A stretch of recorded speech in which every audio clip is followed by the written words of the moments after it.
It's insane, dude. It's so insane, and and for some of them, it's a masculine fragility thing. Like, I ain't no fucking pussy, you know. I'm built like a bear, or I'm built like an ox. I'm built like a I don't know, whatever. I'm built like Jacob from Twilight. I'm built like a werewolf, you know, whatever, right? Just and so they think that it's a call, you know, if you need a mask, you're weak, and it's like, oh Yeah. my God, you're so fucking stupid.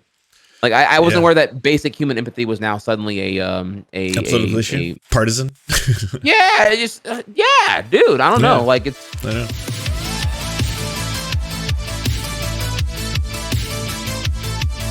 yo, what's up? Hey, one sec. Can you hear me? Yeah. You here, I'm gonna give you some let me go to virtual cam and get you some video real quick. I was I'll gonna get you do the all same thing. Someone in your Yeah, chat me- is saying save us from Trump. Yeah, but me and Trihex are just gonna talk about Trump for an hour. Yeah. You That's know, all we I ever love it, talk baby.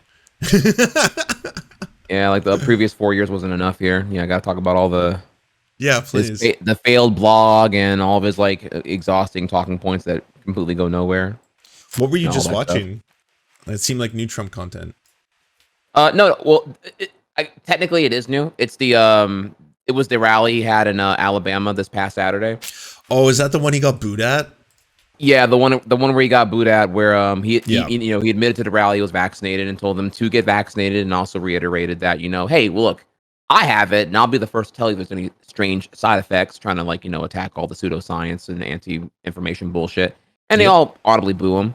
So the base he radicalized so hard at this point now because he kept his vaccination he got in December 2020 so fucking low key while also railing on it Yeah. indirectly, has made it people now just completely don't even trust him anymore. Like, he's no longer the conductor of the train that he's like trained to you know, To run. I don't know, Democrat bad, Rhino, Republicans bad. The only good in this world is Daddy Trump and his like in his sweet sauce gravy he can pour me in any night he wants to. And yeah, that train's now off the rails and it's going to go off the nearest cliff because there's for 20 million of these people in the country, there's just nothing you can do. Like, Yeah. I don't know. Like, if Daddy Trump getting vaxxed, admitting it directly, literally gets booze, then I ask you, what would get them to do it? And the answer probably is, again, for this, like, you know, very, you know, the deepest segment of this 20 million people in the Republican base who are diehard Trumpists. It could be Yeah. 10 million to be fair here. There's nothing to do. They're just gonna sit here and like it's hopium and copium until it happens to them. And they're like, oh God, I'm in ICU ward. Why didn't I know? Why didn't I know? Yeah, it's so Yeah. wild. Oh, I'm not getting go ahead your and get video to, yet, by the way.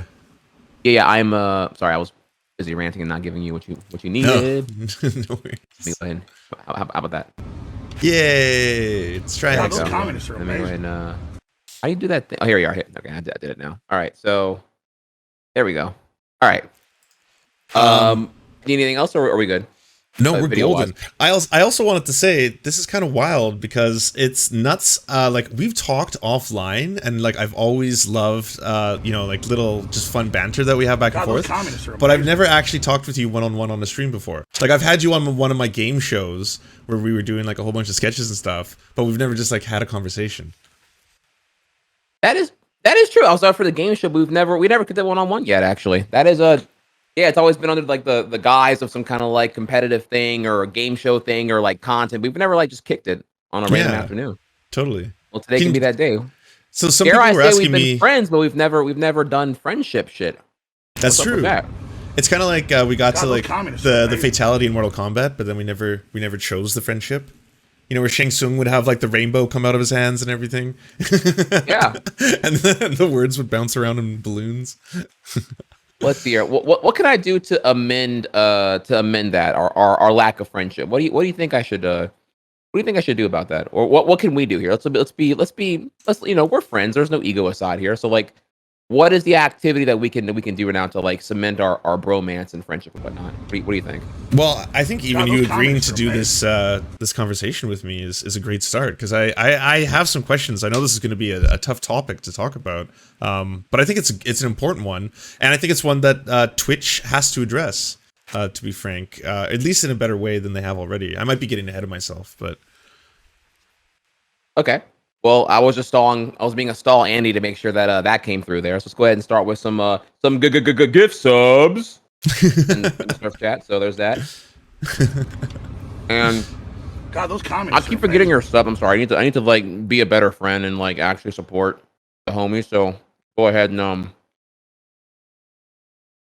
pop off here real quick and And everyone in my chat is asking, would you ever be down to do some late night gaming and have other people join as well, like Denims? And I would say a huge yes. I don't know about you. oh yeah, I haven't spoken with Denim since like me and her were like at let me think here. What's that place? those Cheesecake communists are Factory. We were at amazing. Cheesecake Factory for Oh, what was that July 2019? It's been a long time. So yeah, oh, like me and her been, IRL. yeah, we hung out IRL. Nice. Like what was I doing? I was in Irvine. Oh god, dude. You know what's crazy, dude? Like in my head now, it's like there's pre 2020 and then there's like 2020 onward, right? And it's just like Oh, there's I like know. these two big chunks. Yeah. And like 2020 took up like so much shit happened in 2020. It took up like half my hard those drive. communists Like are 1 year did, and I deleted a lot of old memories to make room for all this crap I really don't even want right now in my memory banks, but I do. Yeah. So it's like hard to even recall. Like conceptualizing time now is like really weird because it's like pre-pandemic and then like post-pandemic, but we're still in the pandemic right now. So it's like I don't even know. Like this is like 2020 part 2. Actually, It's true though. A really funny thread I saw was a really funny tweet I saw a while ago was like, y'all aware? It's just like it's December. Those communists are amazing. 255th, 2020. Like the year never ended. We just keep moving on. It was extending December infinitely. You know, Because time's a flat circle now. 2021 yet. It is weird though. Yeah. It is like there's the before times and the now because like I don't know about you what it was like where you lived, but when everything went down, like right after the NBA shut down and then Tom Hanks got it, I remember that was the first time I went to like a supermarket and it was like something out of a zombie movie, like where people were actually like in the aisles and just kind of like skittering past each other and just like God, those communists are amazing. all of them like trying to find like toilet paper or what like few supplies there was Oh left my from all the god, panic the buying. toilet paper, dude. The toilet paper. I never understood that one. They thought the virus was going to give you like rancid diarrhea. Like, what was it? I didn't even get that one at all. Like, apparently it was comfort. It's a comfort thing. People in a pinch. No, they're worried about. No, I'm sorry. You're giving way too much good faith here. I have to after the gasoline hoarding. No, Americans have no empathy, no compassion. The whole thing is, what about me? And so whenever the minute there's anything to freak out about, the gut reaction is not what about the most vulnerable. It's like, well, fuck everyone else. What about me? You know, just what about me? Yeah, people are filling up grocery bags with gasoline. I know you saw that was happening. No, I saw it. It's so ridiculous. I'm just like, dude, wait, and you're putting on your car? You're putting grocery bags tied very tightly, I hope. I know. And with even then, like I had to explain it on my chat to people. I was like, just so you know, this is not only extremely dangerous because of the fact that it's like a loose grocery bag. The fumes from that bag are going to fill the car, right? And everyone who's driving the car is going to get super high. They could smash into something, and then boom, whole thing lights up. Like it's an awful disaster of an idea all around. I saw one. Was this a chat? Was this like in northern Florida? You know what I'm talking about? Where it was a truck. It was a pickup truck with what had to be like a. I mean, dog, had to be like 100-gallon container. It was meant for like livestock feed, and it was like a really, really big ass liquid container. Again, I presume for livestock, but it was being filled with gas, and it was in the back of the pickup truck, and it was like, okay, it was Florida, yeah. Dude, wait, by a civilian, just like an everyday normal person. Oh yeah, there's at a civilian pickup truck at a regular gas station with this big somebody please get me the picture. Oh my god, he's not seeing it here. When you see this, you're gonna be like, oh my god, if this guy hit anybody, if this thing could barely fit in the freaking pickup bed. Like if it tilted over, dude, you're so funny. Holy shit. You're done. So was he gonna sell it? Does he know that gas goes bad in like 2 years? Like he would have to use it all in 2 years. It doesn't have a very long shelf life. You can't just like store it forever. You and your long-term thinking. Stop it. Fucking pickup truck. Well, yeah. I mean, he was ready. There's a lot of preppers who were sitting and living quite well after all that. Yeah. So people's. Oh my god! Thank you. So all right. So. Some of my chat's got the clutch here. Let me go ahead and see if it's the right thing. Okay. Hummer Okay, with no, four no, containers of not the gas. chat. No, Chad. You told me not the Hummer. I I'm know just the gonna put Hummer that on blew in up with the it. interim. Oh, got the wrong one. People- Okay, so this one, People are so silly. yeah, this one here, which I'm gonna go ahead and drop you a link. Okay. This is the one with the Hummer that actually blew up. But no, it was a different one I'm referring to that had just like 100 gallon container full of gasoline. It was like a straight up This pickup one's truck. equally as stupid though. But yeah, you get the idea though. I don't think I have to convince you that Americans, our natural reaction is American rugged individualism and hoard, and fuck everyone else. I can see that hoarding. I see the hoarding going down. Yeah, the hysteria. So. But back to your original point, I totally agree. Yes, that's what it felt like pre-pandemic and then post-pandemic, when everything went from like being wild to being, well, no, everything went from being what I thought was normal to wild. But it's good and bad in some ways. I do like how I feel like everyone learned a lot of stuff very quickly. I feel like everyone grew up very quickly. I feel like everyone's got that kind of like, I lived through something face now. I've seen some stuff, Mm-hmm. The childhood bliss ended very quickly for anyone who was young, for sure. Yeah, all the starlight is gone from the eyes. I guess that's a good segue to talk to you about what I wanted to ask you about. I guess right out of the gates, when did you first start hearing about this bot phenomenon on the platform? Not even to do with the extreme racism or anything like that, but just people getting mass targeted by bots or other streamers. It's not new, honestly. The thing that we know now as hate raids, they have always been around for a very long time. The difference was all the known vulnerabilities that made hate raids possible were patched. And recently, there's a new methodology of exploits that's re-enabling them again. From whether it's like one really bored dude or like a party of elite hackers. I'm not quite sure. I didn't do the homework on all that yet. But yeah, these like the whole like hate rating thing has been a thing for a hot minute now. It used to be like back in the gap, view botting used to be a big problem, right? This is more. I don't mean to take it away from the racism part here. No, really please. Important to talk about, but. Like, I want to know how it all works. I'm a layman. I'm a complete normie when it comes to like the technology behind. Like, I'm not a hacker or anything like that. So I wouldn't even know where to start. Gotcha.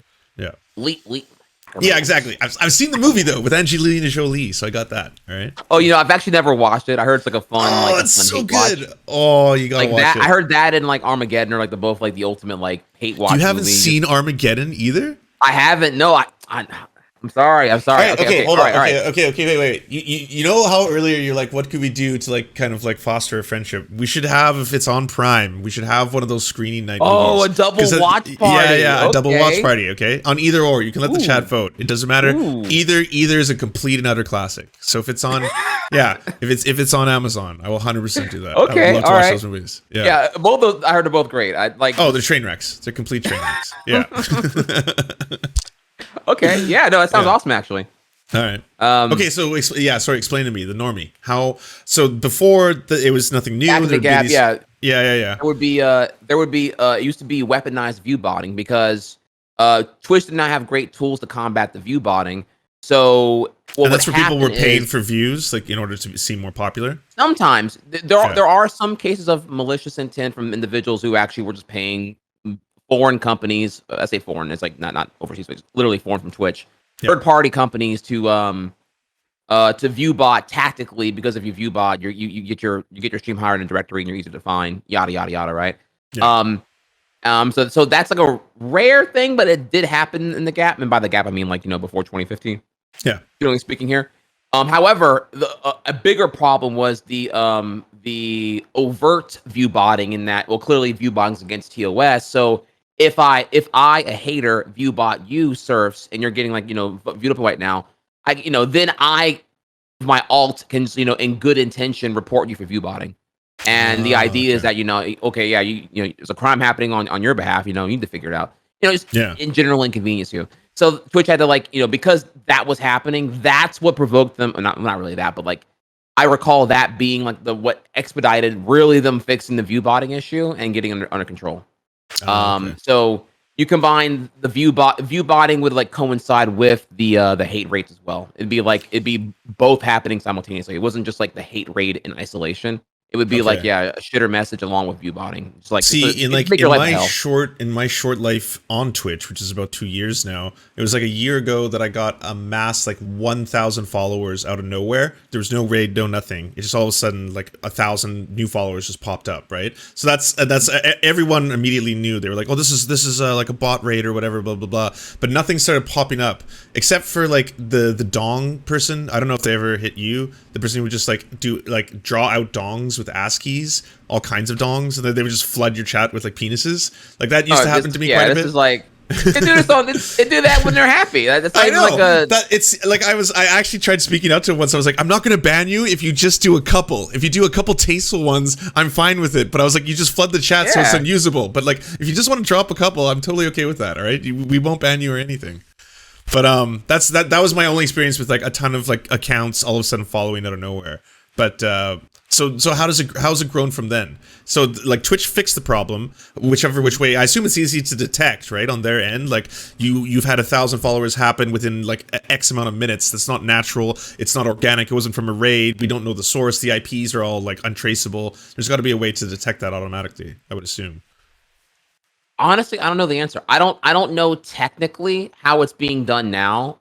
What I do know is, okay, how it's being done, Twitch can eventually figure out with like IP logging and some combination of, well, I say IP logging. I'm sure they're probably having their IP masked with VPN and some other shit here, but I don't know technically how they're doing it. The more broad concern is how they're like just dodging all the global filters. Like, you can have all the like the 200 most offensive words blocked, and they're using a combination of Unicode and characters from other languages that resemble English alphabet to get and in combination with certain words and be able to get around a bunch of shit here. So it's like they're whatever Twitch had before to get to like kind of enforce global filter is now being blown wide open here. So they need to like really figure out they ultimately, in my opinion, need to like figure out something to hit the source rather than hit the word filter. Because I think what they had right now was moderation based off of word usage, and now they need to like really work on like the attack throttle of how like their infrastructure works with like a bot enforcement and whatnot. For example, like you can't even like certain bots or in general like bots can only do so much activity per throttle, I believe, of 30 seconds. And so a hate rate just cannot legitimately be blown out of control from a individual bot per account action. Like you gotta like just kick on sub only like whenever you see it coming in, like kind of go from there. In terms, yeah, no, that makes total sense. And I was gonna ask about those mass bot raids. Is there any way of tracing the source of any of it? Like where they're coming from, who's targeting these individuals, or is that always going to be impossible? I don't know. I really don't know the technical stuff. A Twitch engineer or someone smarter than me would have to tell you more about that. I would assume anyone who's doing this now that probably has their tracks covered on a pretty thorough basis here, because you're gonna have burners on burners on burners ready to roll, burner accounts with burner emails with burner everything, and behind a VPN through another VPN through another VPN. Or better yet, here what you're gonna do is if you're gonna be smart about it, you probably have like a script running on a remote server through a VPN. So if you burn that thing, you're not even close to me. And that thing was like, it's like having drones, like drone warfare rather than actual civilians. Yeah, it's just like that. You might find what it was, but it was just some script packet running automatically through a VPN. Do you think because they're using other characters and other languages to say all these words that would otherwise be banned? Do you think because they're doing that, there's like an infinite amount of combinations that they can continue to do that with? Like they couldn't police that simply by blocking every possible combination they come across? In short, no. We're talking about tens of millions, if not hundreds of millions of combinations to kind of like get around just one word. Just to use slurs. That's wild. Yeah. You what you really got to do to me is you have to completely overhaul the back end of how Twitch even allows communication from like server to individual user or bot. Like there's got to be like more trend detection and like things done automated on Twitch's end through like again an overhauled infrastructure to even allow this not to happen. I would say on that front, that's more of like a systematic wide big change though. I would look at it. Here's a better way to put it here. So whenever Twitch Plays Pokemon went viral several years back, like literally Twitch's server capacity for chat messages was so antiquated it could not handle a random chat. Twitch Plays Pokemon boosting up 50,000 million% activity. Going from 100 viewer thing to 15,000, 20,000, 30,000, 100,000. Yeah. It kept increasing here, and their server capacity on had to completely get up to scuff very rapidly. And in the same way here right now, they need to step up tremendously on how their backend works, in my opinion, to actually be able to detect trends and be able to attack it thoroughly. That sounds like it would be actually incredibly complicated. Yeah, it is. But however, the only problem with that is time, right? It would take time to make that happen. I don't think they're necessarily against doing it, clearly, because I don't think it benefits them to have the site be, hatespeech.com or whatever. Yeah. But that's why I proposed. You may have saw the tweet I put up yesterday. I was like, okay, well, let's get to a solution based dialogue, and what I advocate for is what we can do right now. What is low lift, high impact right now? To me, that would be doing this more inconvenient and less easy. So have a 2FA mode, two-factor authentication. Yep. You can enable your smartphone to verify when you log in or whatever. And of course, we already have email verification. Every partner, or I think every channel has that. You can choose to enable email verification chatters, which gets rid of a lot of the bots really easily. And so why not just go a step further here and have 2FA if you want? So give every broadcaster the ability, or sure, make it partner only. Give every partner the ability to enable 2FA mode, so which any user who does not have a smartphone connected account can't chat. They can't send messages here, which would mean that the bots, every single bot that would come in to invade, would have to have some kind of fake phone number and verified all done, which would make the creation and the accumulation of disposable bot accounts a lot harder to do. It would take a lot more effort. Won't make it impossible, but makes the effort involved tenfold such now. You know what I mean? Yeah. Do you think people who've already been affected could also get that option? I only say partner for now, just to make it I guess not abused. But I'm very liberal here. I would say give it to everybody. Fuck it, dude. The 2FA thing. We can have a discussion with engineers about how could 2FA toggle be abused, blah blah blah blah blah. Yeah. It doesn't have to be 2FA, it could be something else here, but there's got to be more of a paywall option to make chatting more secure. You shouldn't be able to fire off 10 accounts and then throw out a bunch of shit in 5 seconds or whatever here. Yeah, no, that makes Also, sense. apparently, you can just say you can make your account classified in the API as email verified by just saying you'll do it later. Apparently, Really? apparently you can just go to the options and just say you'll do it later, because ultimately, this is true, it does hit Twitch's bottom line when you put more boundaries to using the platform. They want it, because if you're the person if you right now, if you're watching Twitch and you're too lazy to make an account, you just go to your bookmarks and whatever the fuck, right? You haven't quite gotten there to make an account yet. Adding more boundaries for you to finally get off your lazy ass and make an account does not benefit Twitch. So it's the Gotcha. financial incentives here are not there for safety, sadly. Yeah. So, but they need to kind of get over that and really figure that out. And combine them. Could you explain to everybody how this new cycle is different? The one that's kind of making headlines now, that's got a lot of especially smaller creators who are in marginalized communities making tweets and bringing this up. Yeah, sure. So the difference now from before here is that this is kind of the writing on the walls here. Whenever Twitch announced there was going to be visibility tags for all the communities and whatnot, you got your LGBTQ tag, you got your trans pride tag, you got your black tag or African American tag. There's all these tags, right? And they're meant to be for visibility. However, they're also very good at filtering. So if anyone wants to harass, they can just turn those tags on and they know exactly where to go to find people who would be the most vulnerable for an attack. So if I was an evil person and I wanted to make a script to make a bot to attack people and shit, I'm gonna tell that bot to find people who use these tags under X amount of viewers, streaming with Y amount of followers, because statistically speaking here, those people are very likely to not have a robust moderation team because they're smaller streamers, right? They're going to be your whatever 100 viewer or less people.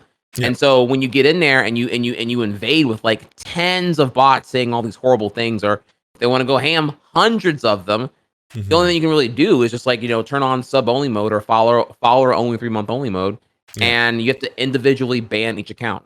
Well, at least in terms of like first party Twitch native tools here, Yeah, individual yeah, yeah. accounts, and you're just looking at all that hateful shit, and it's like, yeah, if you're not, you know, people freak out over public speaking, and if you're getting thrown this as your first time, they really getting your first like true like traumatic bigoted experience, yeah, it can be fucking terrible. Dude. People Yeah. peace out, Yeah, yeah, and of course. it's horrible press for Twitch here. So And it yeah, also I sucks think because it's using the exact tools that Twitch set up to help people against them. It's for the exact opposite purpose. Instead of helping people become more visible to other members of their community in order to make people feel safe and welcome on Twitch, they're actually using it directly to target them. Is what it sounds like. yeah, and that the problem there was it's like you put a giant spotlight on making them visible, because you're right, it's a good thing. Representation's definitely a good thing here, but you didn't Mhm. like put up a shield. So it's like Yeah, just yeah, yeah. you gave them visibility with no protection. It's kind of the problem here, and Mhm. now they're getting blown up for it, sadly. And so So so it's not just going after smaller streamers though. I mean, you even were one of the people who had this happen to them, right? And yeah, actually, I didn't know what it was at first. It was brought to my attention by another broadcaster who had but his hate raid was a lot of tryhard spam. Where try was being used, yeah, yeah, unfortunately, yeah. as a dog whistle for Black people. So he's one of the community. He's one of the chats I saw that didn't have it banned already, which I'm used to like hearing about that. And Mhm. so I was like, okay, is a hate raid like when they do emote spam? Like I actually know what it was, and then it happened to me, and I saw like what it's like, and I'm like, oh no, this is a hate raid. Wow. Mhm. So I didn't know. I just went ahead and shared exactly what I saw, and I'm Oh, like, yeah, okay, dude, this is gotcha. yeah. So I'm like, okay, yeah. If in case Twitch don't know, I'm gonna go balls out. I'm gonna tag, let them know, Yeah, hey, yeah, dude, we gotta fix this now, not later, dude. Holy shit, this is fucking terrible. So absolutely. something about that actually. So yeah, and I guess like a minor sub point here is that more of a personal thing, but like they don't affect me. I guess one because I'm probably used to it now, but Mhm. like I also just don't identify it. Like you're gonna throw out the hard ER at me, which is supposed to be some kind of like belittling thing that dehumanize me and make me feel like I'm ignorant or stupid or nothing more than a insert accusation of choice here, and it's just like Yeah. clearly I condone myself. I carry myself a certain way. I come off usually with respect and respect, enunciation, elaboration, enlightenment, whatever here. Insert adjective of choice, and it's like clearly I'm not what you're accusing me of here. You're just using your lowest common denominator insults in order to like provoke a reaction with the least Mhm. amount of effort. So I know what you want is me to panic and freak out because you want control of my emotional realm, but I Yep. won't give it to you. So whenever I don't freak out, I'm just like, okay, business as usual. And there's And that's like a power move. nothing going on here. Yeah, they honestly they get bored, they move on. Yeah. Okay, you're not Like being the dancing monkey I want, so I'm gonna move like on every now. bully, basically. Yeah, Yeah. exactly. Yeah. Um, so what do you think about the idea then that I've seen a lot of people talking about, like a day off Twitch? And I know it's become controversial because Asmongold just sounded off on it, saying that like it's silly unless a bunch of big names do it, no one will pay attention to it. If it's just a bunch of like people who have like 30 to 40 viewers, what effect does it have in the grand scheme of things? Twitch is like millions and millions and millions of people using it, different accounts, all that kind of stuff. Or have you heard about this? People Can talking you about tell a me? lot. Actually, no, I haven't heard about this. Actually, a day. Okay, What so was it called? yeah, a lot of members. It was initially, I think, a lot of members of the trans community, and then a lot of cis women who had been victims of this whole hate brigade as well started making posts about how we should have a day, and I think they've already set a date where like just like a walk off Twitch in solidarity with everyone who's getting these hate raids without a response from Twitch. And I don't know a lot more of the details beyond that. But do you think that would even be an effective way of reaching Twitch? Do you think Twitch doesn't even care about stuff like that? Do you think Twitch really cares about bad press? Do you think it would be more effective for people to like straight up write to Twitch, write to the newspapers? Like what makes Twitch usually take action in these kind of scenarios? Well, let's first go asking the general question here: is protesting by boycotting on Twitch effective? Hmm. The difference here is that people often boycott McDonald's or Frito-Lay or whatever here because they're Yeah. looking for a platform to spread their message. You're boycotting the platform that you could use to spread your message. Hmm. So I don't really so in this case, you're trying to they are trying to boycott Twitch, I guess, in order to like send a message, but you already have the platform where you could send it directly, concisely, unapologetically. And I guess the boycott's meant to kind of like hit their wallet. But again, you're not like you have to like you have to get everyone involved, like you're saying here, and get a very certain percentage of like top streamers involved here to really get somewhere and get your Dexterra articles and get your Kotaku articles popping and whatnot. I don't think boycotting in this context really works because you're just like you're voluntarily relinquishing your tools to use the platform to distribute your message precisely. I think a better tactic. Okay, sorry, I was gonna ask, what do you think is a better tactic? So, a better tactic, in my opinion, would be to go live, like have like hundreds of broadcasters go live with the same screen. That like QR code scan, go to this site. Here's exactly what we want. Fuck Twitch. Like that would be the smarter option, in my opinion. If they want to go that angle. Not saying I'm not. I haven't even heard of it, so I don't even know what we're talking about here. But no, yeah, but that's I think that's not only a good angle because it might be effective, but B, I think it would just be trippy. I think all of a sudden it would look like some haunted Japanese horror film where like all of a sudden like 100 different channels all have the same like QR or QC code. Well, hear me out too about that, right? So if you do that and ask everyone to do it for an hour, yeah, that to me sounds. I think at that point you could get Asmongold, you could get Pokemon, you could get who I don't know. You can. I think asking an hour is much more than, hey, look, don't make lose money. There's clearly a tangible opportunity cost to not streaming that day, including for those who are boycotting right now. So it's like you already have the platform. Right. Why are we not? Why not coordinate and organize? That's not only a cool idea. You're right. Like bigger streamers would actually do that. Instead of like, you're not going to get them on board with being like, I'm going to give up like 6 to 8 hours of revenue for you and this cause right now. Like I appreciate your struggle, but I'm not losing out on like, I don't know, $40,000 or whatever they make. I have no idea. $4,000 maybe. But yeah, if you told them 1 hour, that's it. That's all you got to do. Just put this QC, like, that would be haunting. I think it would actually have like an effect for people who would be like, I don't think that's ever been done before. That's me on the improv here. I just don't think. I know that boycotting, I don't think really works unless you get like quite frankly, people like you have to. You're asking people who are way too big to fail to get involved in involuntary, one-sided big loss, a big opportunity loss for them, or whatever. I'm a lot of these cats here now. I don't want to name drop names here, but whoever may be here, Tim and Tapman. Okay, I didn't drop a name here. People who are like clearly like contractually obligated to be on Twitch, and they're never gonna like they're and why would they? The opportunity cost is too great for them to like yada yada yada here. So it's like, I can't sink my own ship to like tow yours back to base after have to keep my ship afloat, metaphorically speaking here. In general, right? So I understand. Yeah, the boycott thing, it's a nuanced one. I don't think the protest thing is a nuanced one. I'm not sure if boycott is the most effective way to go about it here. Yeah, but no one's tagged me in it, so I have to like look further into like what their plans are, like how big their support is and what they're going to do with it. Just because of the way that Twitch has acted in the past, I guess, with scandals involving obviously people taking advantage of their fans or other kind of like scandals of that nature. Do you think Twitch is going to take this one seriously? Do you think they're going to? Do you think they'd act on their own? I think they are now. I think they're very keen on doing some kind of long-term solution, and it's currently in R&D or engineering hell right now. It just won't be ready quickly, Yeah. Let's keep in mind here that whenever, like, some minor context here, whenever Amazon bought Twitch in 2015, their staff at the time was sitting around 800 people total, right? And and a lot of those engineers in that department were really just kind of stuck there working on cleaning up old janky ass JTV code from forever ago. Like, still, like, it was like it's a big burden to like retrofit all that JTV code into being what Twitch demands of it, for the continuous live broadcasting of videos with petabytes and petabytes of data, yada yada yada. So whenever the Amazon acquisition happened, they had like a surplus of capital. Finally, that were not throttled by the money needed to like make this happen. They went on a big hiring spree, and they like within that year they like bumped up to 2,500 plus total staff working at Twitch. Majority of which were engineers. So yeah, the point being is that like they scaled big. up. Yeah, big changes coming to the site on the back end it's no small task, if I'm being quite frankly here. Like people bitch about Twitch, but whenever it's not working, you're very aware of it's not working, and they try to fix it as quick as they can.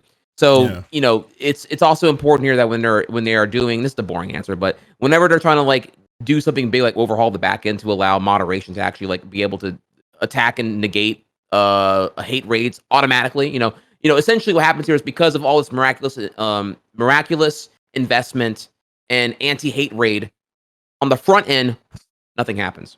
The hate raid's attempted and it doesn't even happen. You don't even know what happens. Like it gets blocked on the back end before it even gets to the front end. If that makes sense. So like that whole thing there is a high lift, high impact, but it's a very, very high lift though. So for Twitch, it's like probably very important, again, in defense of them, it's very important to, make the tool they're going to make hate raids patched out again, because it was previously not a problem for a couple of years. But you also don't want to bring in new problems if the tool is rushed. It might break other things, So it's like, got to go in testing. It's got to do its love here. So the point is they need time. And people are upset right now because it's not coming soon enough. So in that context, what we need here, if you're going to do the boycott and the protest, is you need to be concise with what you want here. Like you can't say, I want Twitch. I demand that the bacon diet makes me lose 30 pounds overnight. Like you got to be like, okay, you're protesting. Understand that, and I'm sure they're working on it. They probably would have provided a timetable for when their tool will be out if they had a reasonable one to give you. But realistically, what are you demanding? Precisely, what are you demanding? And that, I think, is the most important thing to look at first with a boycott before you go into like how to do it. What are you demanding? What's realistic here? The 30 pounds, obviously. I see. Yeah. Overnight. That's wild. Bacon. All bacon diet, man. It's crazy, right? Who would have knew? There's Well, I heard there was a good fat and bad fat, and I mean, bacon's about as American as it gets here, so there's no way it can be bad fat. Y'all have a lot of bacon. That's true. Hey, could I ask you one softball question when it comes to all this Twitch stuff, because you know so much? Sure. Yeah, what's up? What happened to Dr. Disrespect? Tell me everything. I'm just joking. Trihex, you don't have to say anything. Don't say anything.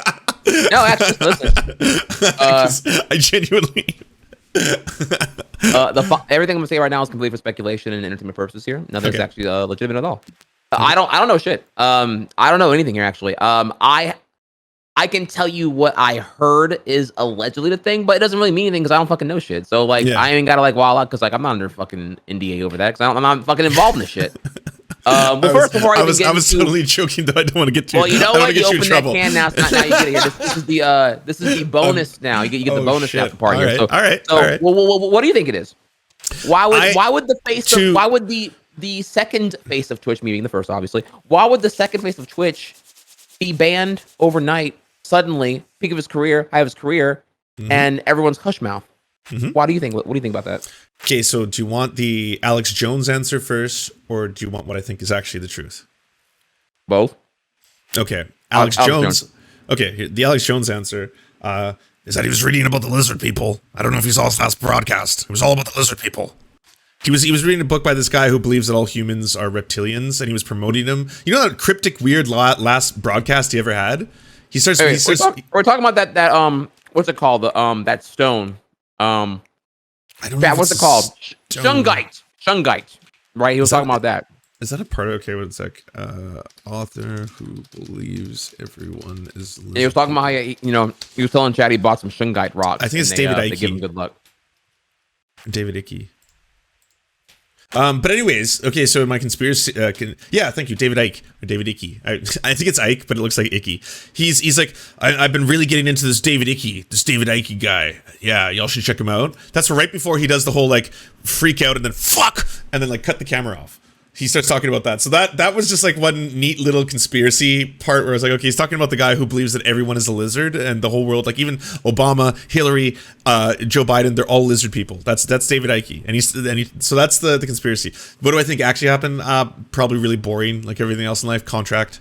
He probably tried to go to a different streaming site, contract, and they were like, we'll pay you more or less if you go to this one, or Twitch is like, you're violating your contract by even entertaining this negotiation or something like that, right? Probably something. Like that. Yeah, you think? Look, cold take Andy now. Look, you already knew it. Yeah, I heard that he was. That's what it was. No, I don't. Why are you putting me in the here? I don't know what it was. I don't know shit, but it's very probable. Why would I ever? You are a bad lawyer. Why would I ever admit that on camera? That was what it is. Oh my god. This you are a 0 out of 10 interrogation. You need to okay. Lawyer 101 here, okay? All right, yeah. You never ask the question directly. You do the loaded questions, so that way I'm stuck deflecting and defending. Like, make like 5 accusations. So, does your wife cry whenever you beat her every night after you're done, like throwing your furniture over? Whoa. I don't beat my wife. I don't throw furniture. When I lost in the game, wait, when did I lose? I'm always when I'm Trihex here. Like, you you gotta throw in like 5 loaded accusations in your question. So then I have to then you just keep gift galloping me until you get the truth. And then throw in that closer right at the end. Yeah, but what's the closer? Well, no, not you, but just that the whole thing was just like there's nothing to it. It's just that here's a contract. Yeah, that's I think that's what I saw on like a gaming magazine after I tried to find out more about the lizard people. Yeah, you got it. I mean, I can be more elaborative there than that, but yeah, essentially that at the time when Ninja and Shroud got the Mixer deal, Doc was also exercising options about where else to go, and during that he tried to, essentially he was trying to because I can imagine Mixer would definitely want Doc for sure, like whatever Doc's price would be. If it was 60 million, 100 million, whatever here, for sure, like you want Doc. Doc is the hot shit. Yeah. Because Doc's is probably the face that could probably easily transition out of Twitch as a platform hostage and kind of make it really anywhere. He's already doing it now on YouTube anyway. So yeah, definitely probably shopping around, and there probably was some kind of like superficial violation or plausible gray zone legally in the contract. There was a partner agreement, and to which Twitch didn't like that, or what I really hear is that allegedly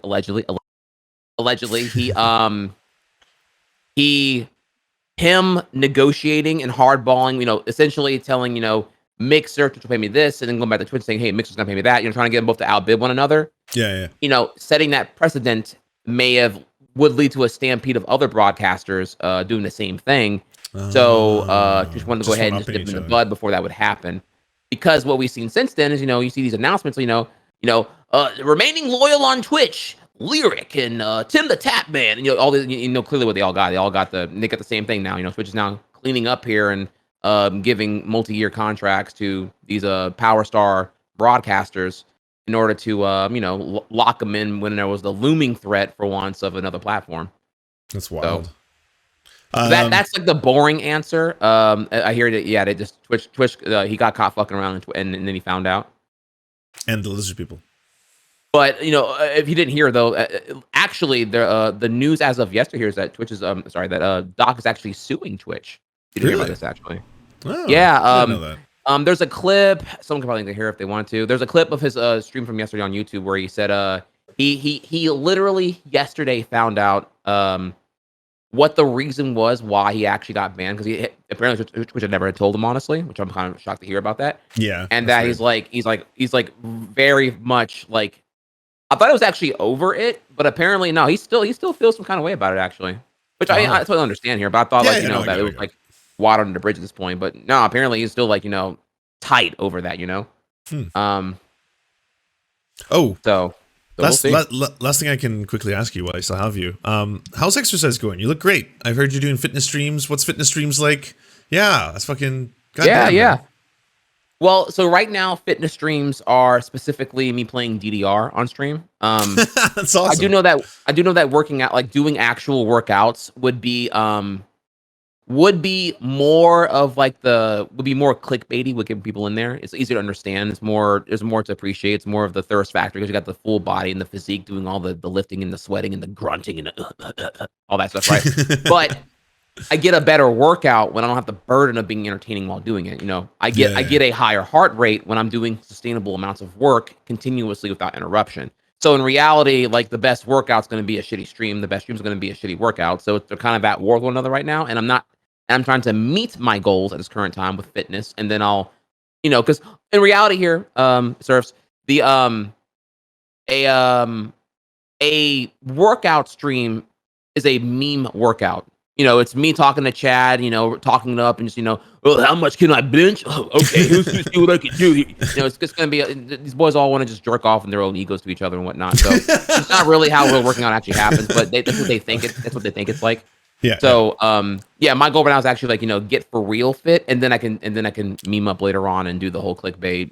I'm just Viewers, glad yada, you yada. added in their egos to that sentence. Otherwise, I didn't know if it was going to be TOS. I was like, wait, what kind of workout streams are you throwing, Trihex? Oh, no, well, see what they do right away is I know what these boys want.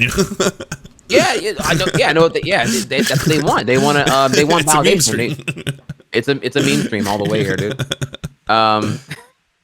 So no, workouts are going good. Actually, I don't know if you saw here. I don't know if you ever seen where you show tweets or not, but I actually just literally today. Literally Send it to today. me in the Discord chat. Yeah, you got it. I popped this. This has happened today. Literally today. All right, chat. Check this out. Major milestone in my hashtag fitness journey today. I am 193 pounds, which means I've returned to my 2017 weight with more muscle than then, 17% body fat. Holy fuck, going all the way to 12%. What do y'all think? Well done. Holy shit, you are swole now. Chapow, dude. Yeah. Dude, yeah. Bam. Yeah, you can tell I play a DDR because the legs are insane. Oh yeah. Thanks to DDR, you are not skipping leg day. And that's like, no one can make that meme anymore. Like as someone who gets accused of skipping leg day quite a bit. Well done. I gotta get DDR. That's the future. Thank you, man. Thank you. This is actually me. Is this your partner? Posting? That's my girlfriend. That's Venom. Awesome. She's also very fit for her. Dude, don't let her slender build fool you. Like she has been, dude. She runs a mean 1 mile very fast, and she is really. How do I put this here? I've like other girls her size. I've watched them work out. They can't even lift like a. There are some like really heavy like beanbag type of devices. I don't know what to call it. I'm calling it device here, but like it's like a heavy ass beanbag that you use to like lift overhead to like get a sick shoulder workout. Yeah. And girls her size can't even do it. Like she's like fucking throwing that shit overhead of like just like doing it. Like she's actually got that's she can, crazy she can impressive. Do it, man. That's crazy. Yeah, impressive. her weighing 118 pounds and like legit like flat bench hitting like 85. I'm like, damn, girl, you're getting up to your own body weight and that's wild. And chest. Then she'd have like the powers of an ant. Can't they lift like twice their own body weight? Actually, ants are insane. Ants can lift like 50 times their own weight. 50. Okay, so yeah, there was a pretty wild theory actually that if ants were the size of house cats, we would not be the dominant species. Because I believe that if they can lift 50 times their own weight and they were the size of cats, yeah, they would lift like fucking trucks. You'd have these ant trucks like lifts. Yeah, no, we'd be doomed. Yeah, they would be throwing trucks left and right here. They also don't sleep, by the way, either. Like ants are just like biologically like broken tier. They need a nerf ASAP. Like the only thing holding them back is their that's size. creepier than the 50 times. They don't sleep. They don't sleep. That's true. Actually, I've never seen an insect sleeping. I don't think I've seen them like what I thought was sleeping, but they're just like making noise and doing other weird shit. That's weird. So tell the mods to go ahead and patch it in, please. We for the next IRL patch, nerf ants, buff cats. Let's see what we can do. Or maybe just like maybe like take a cat and an ant and just kind of like do like that a little bit, just kind of like shrink the cat, blow up the ant. For the next patch. Yeah, you're gonna have to try. You're gonna have to ask your chat which of the two movies and find it on Prime, because we gotta actually follow through on that. I'm 100% on board. Before you even get hyped there, because this is the thing, you're making this promise about watch parties, and like you gotta check first if either of them on there. So Armageddon. Let's see believe what we you got haven't seen here. Armageddon. That's hilarious. Some of Steve Buscemi's finest. Let's see here, Armageddon. It's not popping up for me, sadly. Oh no. Check here again. Hang on, wait. Armageddon denied? It's gonna be like on Amazon Prime Canada. Okay. Wait. I'm sorry, I'm an idiot. Armageddon has 2 D's in it, so I might have spelled it wrong. Hang on. Let me see here. And the answer is Armageddon is not on Prime. Okay. All right. You can rent or buy it. I wonder if that counts. You probably can do a watch party. It has to be Prime Watch because because everyone have to buy it. There's no system to do that, sadly. Yeah. It's really stupid. And then what was the other one again? It was Hackers, right? Oh yeah. Hackers is Yeah, no, there's the Hackers, which is not the same No. thing. Yeah, because Hackers was a Brutal. 90s film. So Brutal. sadly, but don't worry, it's okay though, guys. So both those are not on there. There are plenty of terrible movies. Yeah, I I don't know if know. there is any in that infamous realm of like so fucking bad, like such an amazing hate watch. I would tell you, okay, I can think of one, but it's like you have to be sadistic to want to do this though. Okay, Okay, what is it? so Transformers 5: The Last Night is such a bad. No, dude. Understand here. Okay, I'm sure you're familiar with the live action Michael Bay Transformers films. You're aware they exist. I am. Yes. I think The I tapped fifth one- out after 3 or 4. I was like, I can't. Too Dude, much. I have watched. Smash. I didn't watch the fourth one. The fifth one though, I had the mispleasure of seeing. I forgot even how this even happened, dude. But understand here, this is like it's not just bad because the writing is trash and it's action scenes first and then the script writing happens second. It's the fact that they actually retcon Transformers having been around since the Knights of the Round Table. Like Wait, since what? the beginning of time is like the Knights of the Round Table with King Arthur and all the other bullshit. And then they literally go through all the history. Like apparently Transformers were around fighting Nazis in World War II, literally taking down a German base. Like they're like they retcon all this crap, and there's like there are so many fucking questions. It's dude, a surface level historian would have like a fucking would just be like would get a stroke at what you see here. Wow. It is insane. It is All like right. it's all right. it's so not to be fair though. The only problem here is that it's also so fucking bloated at 2.5 hours long. It's That's a long watch it's a party. mess. If I challenge you to watch that movie and give me like a 3-sentence essay over what the fuck just happened, you still couldn't even tell what happened. Honestly, it's dude. I don't think it's available either though. I just checked. It's you got to rent or buy it. Oh This, man, are you People saying are this is homework? You're like, I want you to come back. Having seen No, I don't want you Transformers. to. No, you're my friend. I don't want you to watch Transformers 5 last night.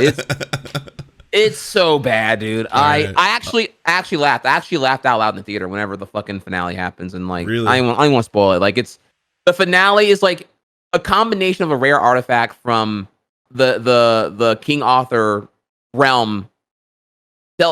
Travels in dimensions, and the protagonist gets the weapon, the whatever the fuck it is, some ancient sword or whatnot, and it's like right next to it's like a big ass product placement for Bud Light, and it's just like you're having this like mythical moment of time travel, but you couldn't resist putting a product placement right then and there.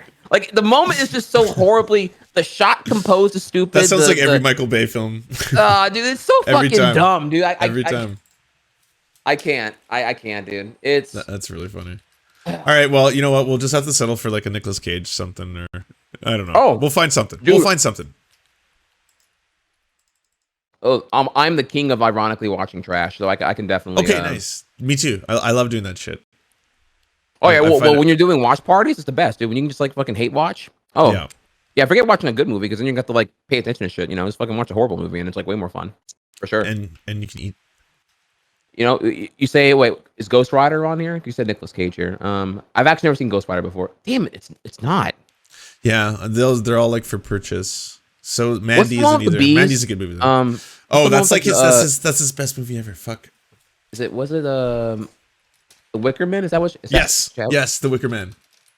That's like probably his funniest bad Nicolas movie. Cage one is not on there, but the original. And the original one's actually just good. It's just like a good movie. It's not bad. You wouldn't be ironically laughing. Oh, that's too bad. I thought I was like, oh, there it is. That has to be the watch party. Well, that's homework, all right? Trihex, we'll find something. Well, speaking of Michael Bay, apparently Pearl Harbor is on there. I wonder how fucking. It's also 3 hours long though. Good lord, though. That's a long ass. I don't even remember that movie. That is a long ass meme. Michael Bay made a documentary epic called Pearl Harbor in 2001. I don't even know. Oh no, I saw it. I don't remember if it was really really bad or just bad. Oh, it's not available in Prime Canada. Couldn't cross collaborate there. That one's only for you patriots. Yeah, you're not American. You're not patriot. I don't get access. Yeah, hey, you like all that freedom we gave you, huh? I should be more appreciative. I should be more appreciative of the freedom. I don't give my daily penance. We Americans here, we could have national recreational marijuana, but we just don't want to. We just we love the freedom. Yeah, we have so much freedom right now. We don't even want that. Just You got too much of it right now. It's like an overflowing glass. What's up? I mean, you got it, sure, but we could have been had that, but we just, we were waiting. You're like 70%. Like half, like most of the states are legal now, aren't they? I'm gonna eat that. I'm probably gonna eat that. Wait, how many states? It's like it might be it. I recall last was like 11 states. It might since the general election now be 18, but that's not. Yeah, that's still a far cry. That's still a far cry. But it's still dumb because it's like it's still fucking stupid because I mean, okay, now it's surface level politician shit right now, but like Republicans are fucking stupid because like they could anytime they cry about the deficit, of course, it's completely bullshit because it's bipartisan football throwing all fucking day here. But like I mean, dude, dog, just legalize it and tax it. Like, what are you doing here? Like, the whole thing is the war on drugs is a complete policy failure. And if you just like legalize and tax it anyway, and then you already do in states that's legal, you tax it up some absurd bonkers rate of like 15-25%, and it still gets record tax revenue. Like, so what are you mad about right now? Like that was you pull in billions of dollars in taxes easily, billions. Yeah, like I think the number's conservative. Like you get like 2.3 billion annually, and that was like a number from forever ago. I'm sure it's like fucking 5 billion plus now, free. If you just that's only like 15 billion away from ending homelessness. So you could pay for a quarter of that with whoa. If I end homelessness, then the people who were paid salary to treat homelessness, they won't have a job anymore. Oh, that's we true. can't do that. I'm a job killer. Yeah, Green New Deal, man. You're one of them. You're trying to all that job killing right now. I got clean, honest coal right now. It's hard at work here. And you're just sitting here with all your icky ass EVs and modern infrastructure spending and guaranteed federal jobs mandate. Well, speaking of the clean coal, though, it's not just 18; it's 36 now. But the rest of them are with doctor's recommendation. So what does that mean? Is that like it has to be? Is that like where it's kind of medical marijuana, or you get like everyone in this like I have a cough, I need the weed. It's so dumb because every loophole, there is no incentive to actually fix anything because every loophole that exists with whether it be like medical marijuana cards or whatnot, it props up a new industry which of course then gets lobbied hard on. And then you also have the Philip Morris, the parent company of Marlboro. You have them like lobbying endlessly to do all they can to stop it because they can't win with it ultimately. The whole thing is fucking stupid, dude. It's wild. It's a Schedule 1 drug still. Say again. It's also a Schedule 1 drug. I always forget that about the US. But that puts it in the same category as opioids. Yeah. Like that's wild. Don't you love how you can get arrested for nonviolent drug charges and just still remain in jails and prisons over some wild shit, and then like if it gets legalized in your state, there's not even a guarantee you're gonna get expunged on your record for even being incarcerated.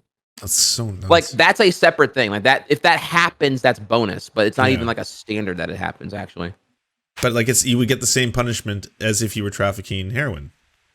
Yes. Or you could. It's obviously you could. And yeah. And there are mandatory minimums on Schedule 1s as well. So it's like even if the judge doesn't want to give you like whatever, right? There are mandatory minimums at a certain amount. That is so wild. Of course, don't ever ask here. Well, okay, why is he dealing? Are there some socioeconomic factors that lead to just the blah blah blah blah to where the only way to really win in that particular troubled region is to deal? It's never that though, right? It's never like an angle of empathy to understand here, like why these things happen. No, it's punitive. You want to punish them, right? Yeah. Put them in jail, let them rot in jail.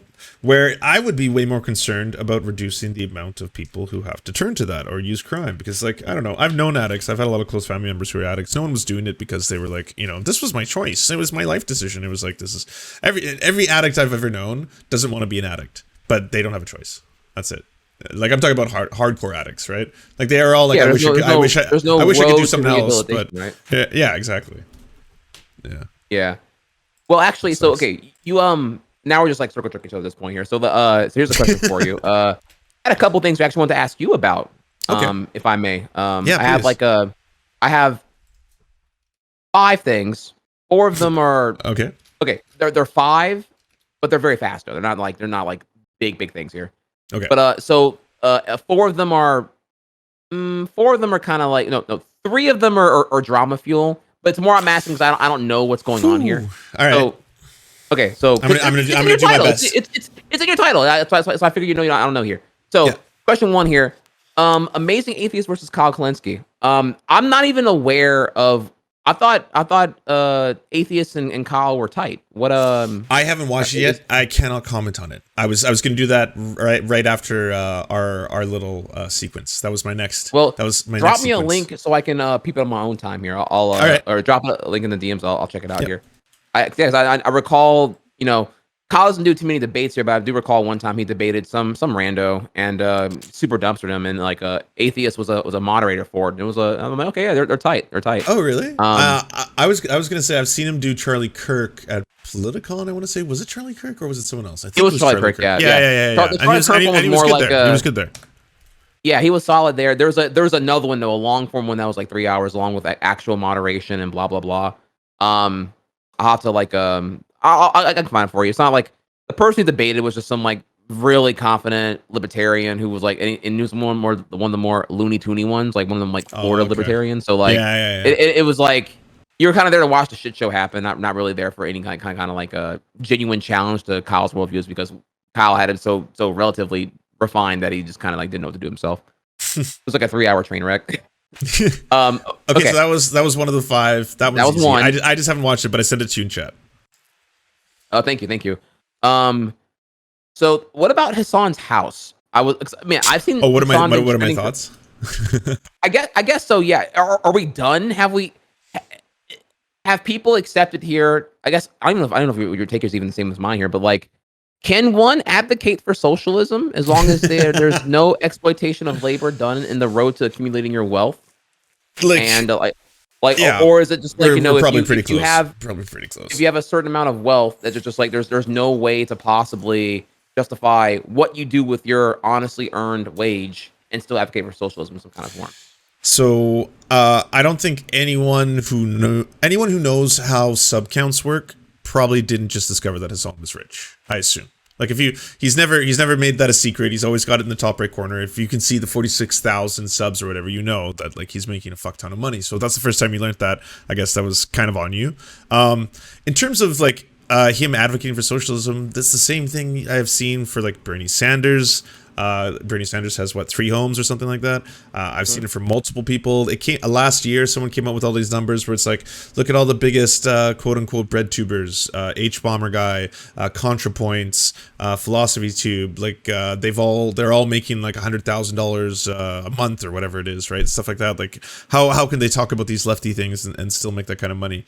I think if Hassan had like an industry and he had like 20 or 30 employees, like a TYT, and he was and he was paying them all like minimum wage to $15 an hour, but he was then just capitalizing like crazy, exploiting their labor, owning the means of production, being the bourgeoisie, all that kind of stuff. That's one category. And then yes, I think you can definitely accuse him of being a hypocrite in that case.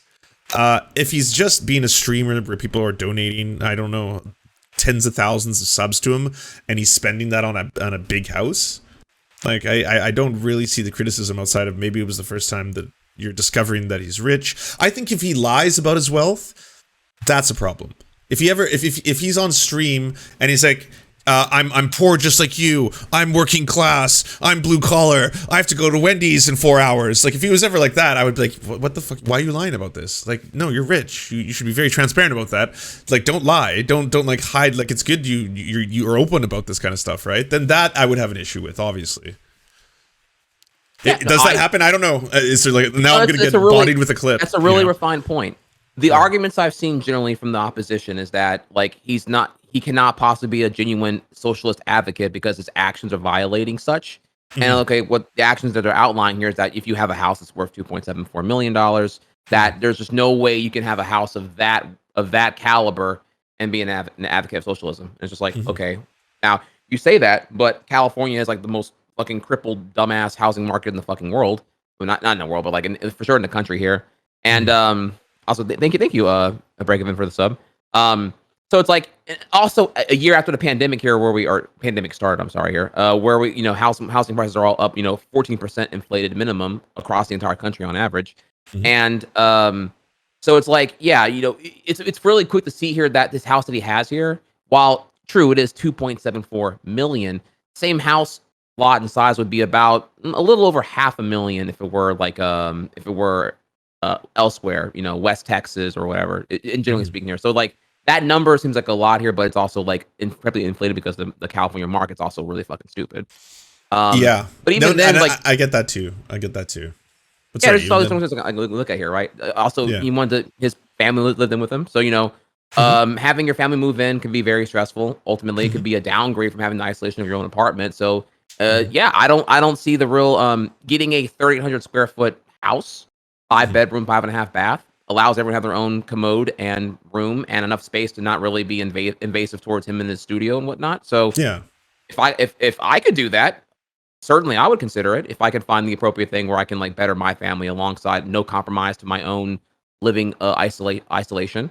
You know, Yeah, so there's totally. people who also argue here, well, he should just, you know, why couldn't he just buy his mom a crib and you know, and live where he wants to live? It's like, okay, whoa. So you're okay with just like backseating and being authoritarian over how he spends his money? That doesn't sound very like that doesn't sound very Well, that's okay. capitalist to Yeah, me. yeah. So that brings up my other point is that a lot of people have told me he could be using that money to do and enact a lot more change, especially towards like leftist policies. And I'll agree, like no matter who you are, that's on you as a person, right? Like there's Trihex the streamer, and then there's Trihex like how much do I want to try and better the world, right? So how much do I donate to a political candidate? How much do I help out my parents? How much do I help out my friends? That's on each and every individual. And on top of which, I would say your judgment of someone else is also on you. So if someone wants to sit back and be like, Hassan should be spending $1 million giving union workers the ability to protest for a month, but he doesn't. So shame on him. Well, that's your personal, like that's your personal beef, right? That's your personal issue with Hassan that you have, and that's what you would do if you had, or you, at least you're trying to tell everyone, this is what I would do if I had the money, right? My anger or my outrage towards Hassan would genuinely occur if he had lied to, if he lied consistently to everyone on his show in order to get where he is today. So if on his show he was always just like, hey, by the way, everybody, you know, help me out. You know, I'm just like you. I got fired at TYT. I'm really, I need more subs. Sub to me, buy my merch. You know, or Right. was If like there was exploitation. Yeah. Exploitation was the required component to get to his like massive success now. Yeah, well, I mean actual exploitation. If he was paying people less than he was making off them, then he would literally be exploiting their labor, as is like the, you know, the old Marxist way of that. That would be an issue too, right? I've never gotten that vibe. Maybe I could be wrong. Maybe someone's gonna like, now I'm gonna eat my words, and someone's gonna be like, here's a clip of Hassan saying that he like works at Red Lobster. Nah, you know, if those people were there, they would be. I feel like Hassan's too big to have everyone, all of his like paid staff, mods, whoever. If whoever he has beneath him, one would cry by this point here. If you were ever going to take down Hassan, it would be like right now with the whole house drama, and I haven't heard anything, so I don't think anyone is being devalued or unfairly compensated within his like camp of production, I would say. You also got to remember, and someone just said this in my chat, Amazon is taking half of Hassan's salary. I don't think a single person's mentioned that on Twitter yet. But that's an interesting concept, because we're all gig employees. You and me are too, right? We're both we're Uber drivers, right? Twitch platform, but we happen to be on a system that has a hierarchy where you and me are very high on that hierarchy, right? But the same thing would apply to like an Uber driver. There's just no hierarchy there. It's basically your Uber all the way to Uber X, but that's where it maxes out. But you and me both have to own our own cars. That's your streaming equipment. That's my streaming equipment, right? We have to pay for the devalue on all those stuff. We have to buy the lights so people like it, just like they have to keep the cars clean so people ride in them. And at the end of the day, Uber is the one with all the power. Twitch is the one with all the power. Amazon is the one with all the power. Hassan is powerful because he's one of the biggest streamers like of all time now on this platform, but at the same time, he doesn't control the levers of power. Like, I think getting mad at Hassan is not really going to help change the world if that's what you're fighting for. It would be more about like, I'm either jealous that I don't have that much, which is natural, we all are, you know, or I would do things better. If I had his money, I could change the world. Fuck, why don't I have his money? Maybe that's the idea that some people have a problem with it.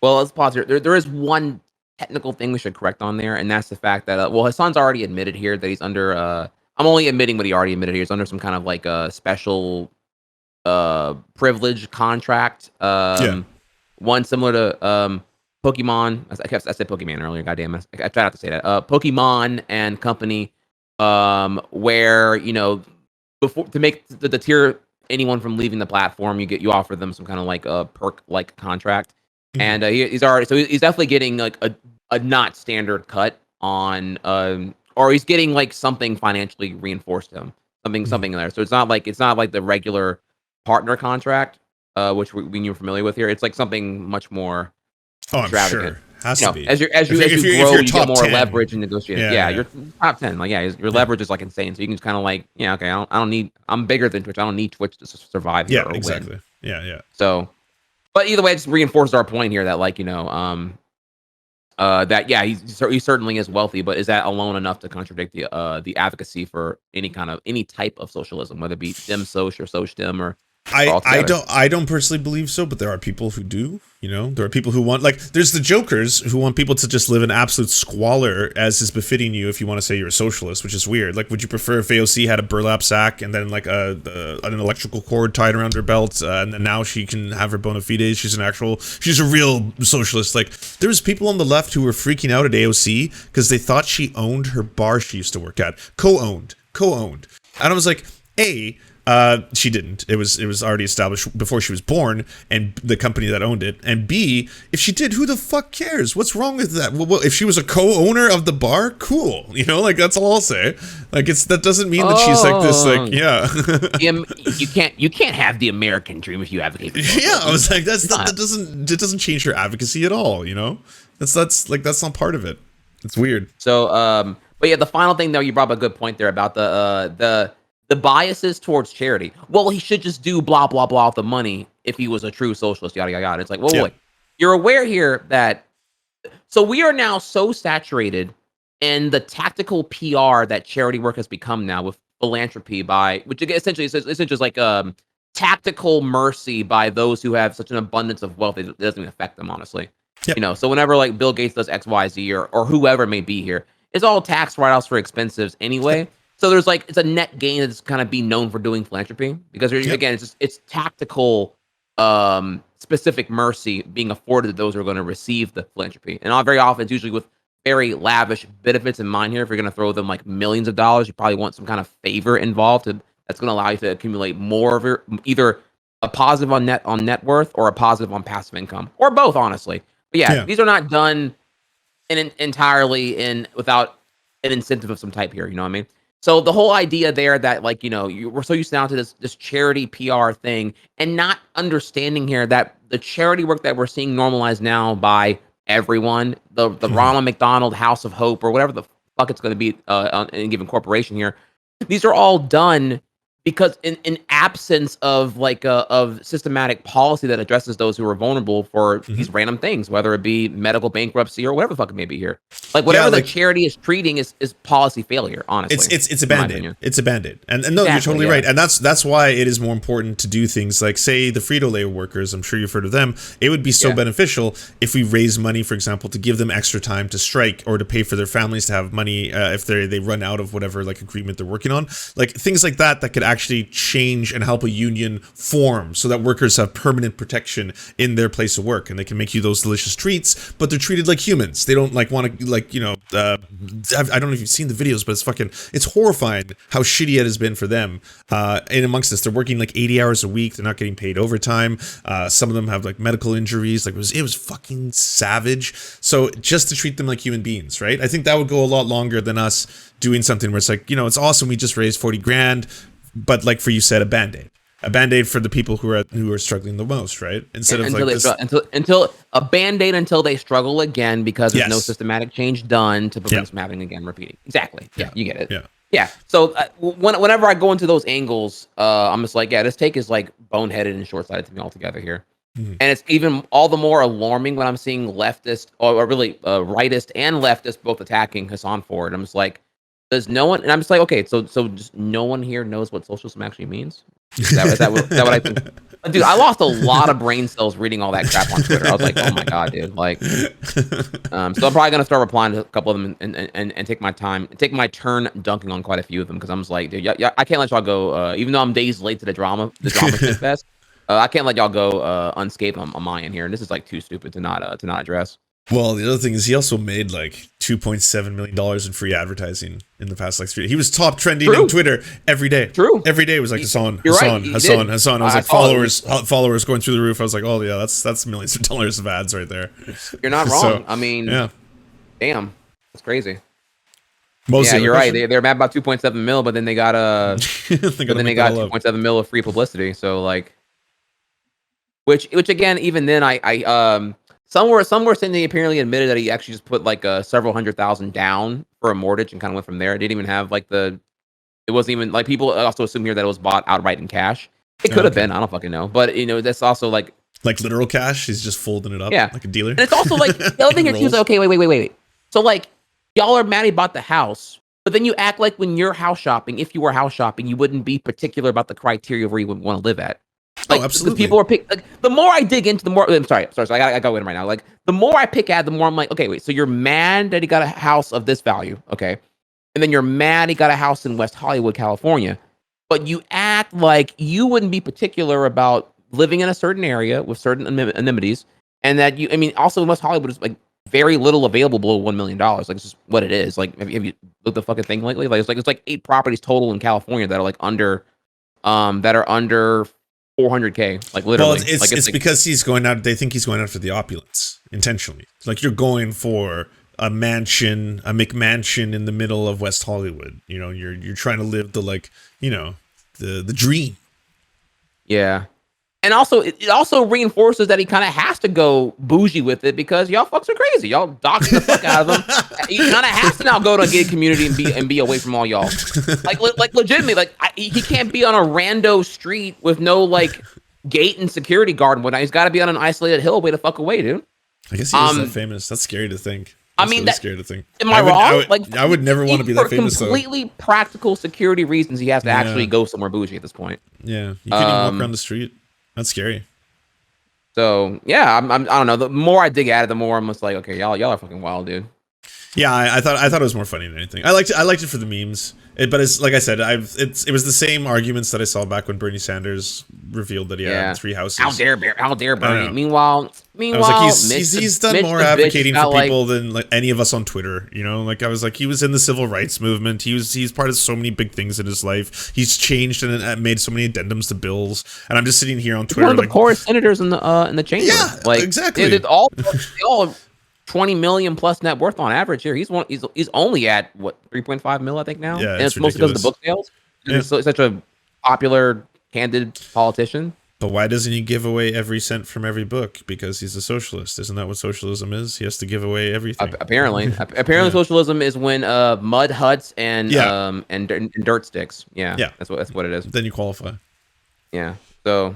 Isn't that right? Okay, well, thank you for covering that. That was topic 2. Don't worry, he's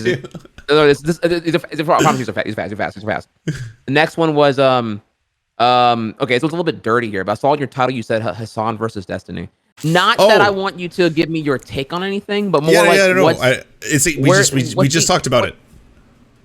So what's the animosity now? Like what? It was just the house stuff. It's what we just talked about. Oh, okay. It was reacting to each other's clips about the. Okay, gotcha. Yeah. They're just going back. I was wondering what happened now. I thought that was already past that point. No, that was it. Gotcha. Okay. Look, we're going fast. Number 4 here. All right, the last 2 are actually fun. They're not drama related at all here. Okay. So you put on your I think it was on your title here. You put progressives versus Democrats. Is that what you said here? Oh, I forget what that. Or it was something about progressives here, and I actually would love to talk about solutions, because what keeps me engaged in U.S. politics, not going into the doomer train of cynicism, is that like, okay, to me right now, briefly, to me right now, what we need is you need the again. Also, wait, before I even get to that, I'm sorry, so I gotta ask you here. So you're Canadian and you follow U.S. politics because it affects I follow Canadian politics? Okay, so because obviously, like, we're the biggest trading partners with each other. Whatever you do, we usually follow suit. From time to time, we break from that, but usually Canada does that. But I usually cover world politics. It's just America, being the world superpower, usually makes the most noise and does the most amusing stuff and also the most scary stuff. So that's usually why it doesn't matter where you are in the world, the focus will usually be on America at some point, right? Like even if you're in France or you're in Spain and you watch the news, all of a sudden, you know, after a couple stories, local stories, they switch to in America, blah blah blah. You know, Joe Biden, because it's America. Y'all are number one, baby. So that's what comes number with the one, territory. number one sitcom, dude. Love it. Love the it. America show every season. Every season. Yeah, but that's one of the reasons why. But if you wanted to know about the progressive versus Democrats thing, it actually goes a little bit back to what we were just talking about with Hassan. The person who started the Justice Democrats was Cenk and Kalinski. And so that's two people who were doing the same thing you and me do, which is, you know, maybe not playing as much video games, but talking about politics, going on publicly, that kind of stuff. And then they had amassed a certain amount of money, and then I guess they wanted to enact change in the real world. So it wasn't just about like, it's not just talk. They're like, I want to actually get more people, progressive people, into the Democratic Party. So let's start and fund the Justice Democrats, which eventually has brought us people like Alexandria Ocasio-Cortez, Ilhan Omar, and all the people that we all know and love on the left now. Yeah, exactly. Yeah, all the homies. So the idea could be, if you can look after yourself, if you're comfy, if you can pay your mortgage or your rent, you can feed your family, your friends, all that kind of stuff, then would you want to start looking into growing political power and doing something like that? That would be one course of action you could do. I know there's a lot of people who are like, it's a fool's errand. There's people who hate AOC now. You know, there's people on the left, right? There's people who hate the squad on the left. They think they're all traitors. They won't do forced votes, stuff like this. I don't. I'm not in that camp. But I just mean that's one way to go about it. I would like to see more progressive Democrats. I would like to see more Ilhan Omars in office, right? That's something I would fight for. Okay. Yeah, me and you are not far apart at all here in that one. Okay. I agree. What keeps me on the hope train is that we need more unapologetic progressives who like skew the Overton window to the left a little bit, actually to the left here, and get enough of them involved here to be able to like actually have some more leverage and sway. So that's why I'm like really like, if we can get any more progressive senators, that'd be fucking fantastic here. In hindsight now, honestly, there are some components who I actually would have worried about, like had Bernie actually ran one, etc., would his vacant seat have resulted in, you know, what could have, you know, it could have been a Senate split in the other favor, you know what I mean? Like, who fucking knows? I don't know. Like, I just see here how completely like important senator seats are, because they run for 6 years rather than House reps for 2 years. Oh yeah. And I'm just like, okay, we need the Senate seats to be filled with like better people as soon as we can. Mm-hmm. We need let me think here. For the 2022 midterms, like essentially you need another, you know, legislation positive for Democrats. So you definitely need the infrastructure bill to happen, even though it's a completely neutered mess from what initially was to be, in order to have this like bipartisan label attached to it here. But again, I'm sparing you the recap you already know about at that point. Yeah. I really wish, honestly, honestly, if I'm being real right now, fuck the infrastructure bill, like whatever on that. Like, okay, like it's already gimped to fuck anyway. What I really want is the For the People Act to actually get passed. Like, yeah, same. If I know it's like a big thing, but like if it actually happened, then the goddamn district redrawing the Republicans do to win without actually even fucking trying or representing anyone or anything, would stop. Massive. Like yeah, it would. They'd have to actually give 1% fucks, and it would be. Oh my god, it'd be so good here. So I'm like, why is this like not happening? I don't understand. Like, I don't even get, like, I'm trying to understand here like where we are, because I thought we were in a better position, but then I see that we have so many like moderate and pro corporate Democrats. They voted no on even having the notion to bring the vote to the floor to possibly amend the bill to add minimum wage to the bill that passed, the American Rescue Plan. It's just like, holy on the fuck, first dude. one, yeah. It's like, holy fuck, dude. Like, y'all, my scale was at the floor, and y'all still suck ass, dude. Like, what the hell? Mm-hmm. So I don't know. I'm just like, dude, damn, bro. Like, dude, we suck. Like Democrats genuinely blow ass, and I'm like, fuck, man. So like, give me some hope here. That's the pendulum. Well, that's kind of the pendulum in the U.S. though, right? The Republicans cheat and they're ruthless, and the Democrats posture and can be ineffective. You know, it's that Simpsons meme where they're both like, you know, we're pure evil and we suck or whatever. I don't know. I can't speak to every single one in that case you're talking about because, like, I don't know the story behind each one. You know, sometimes the story will come out and be like, Joe Manchin is accepting hundreds of thousands of dollars in lobbying money from different corporate executives. And you're like, well, yeah, that makes sense to me. Like, that sucks. Everyone's got a sell point. I think one of the biggest things, the most important things for y'all is to get rid of the old guard.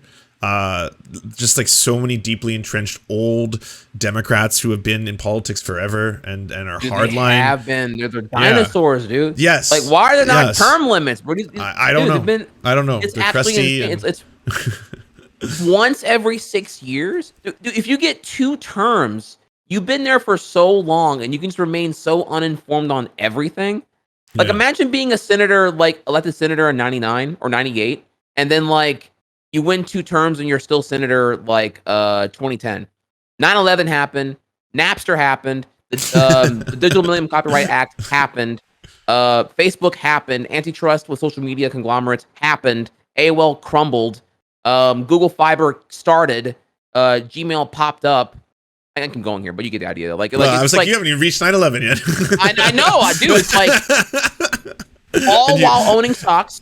Yeah, I know. While owning stocks and owning stocks in so many companies. To be a beneficiary to what happened. Yeah, it's just like holy shit, dude. Yeah.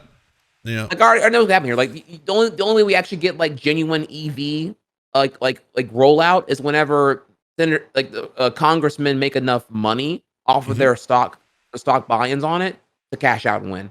Yeah, I know. Like it's yeah.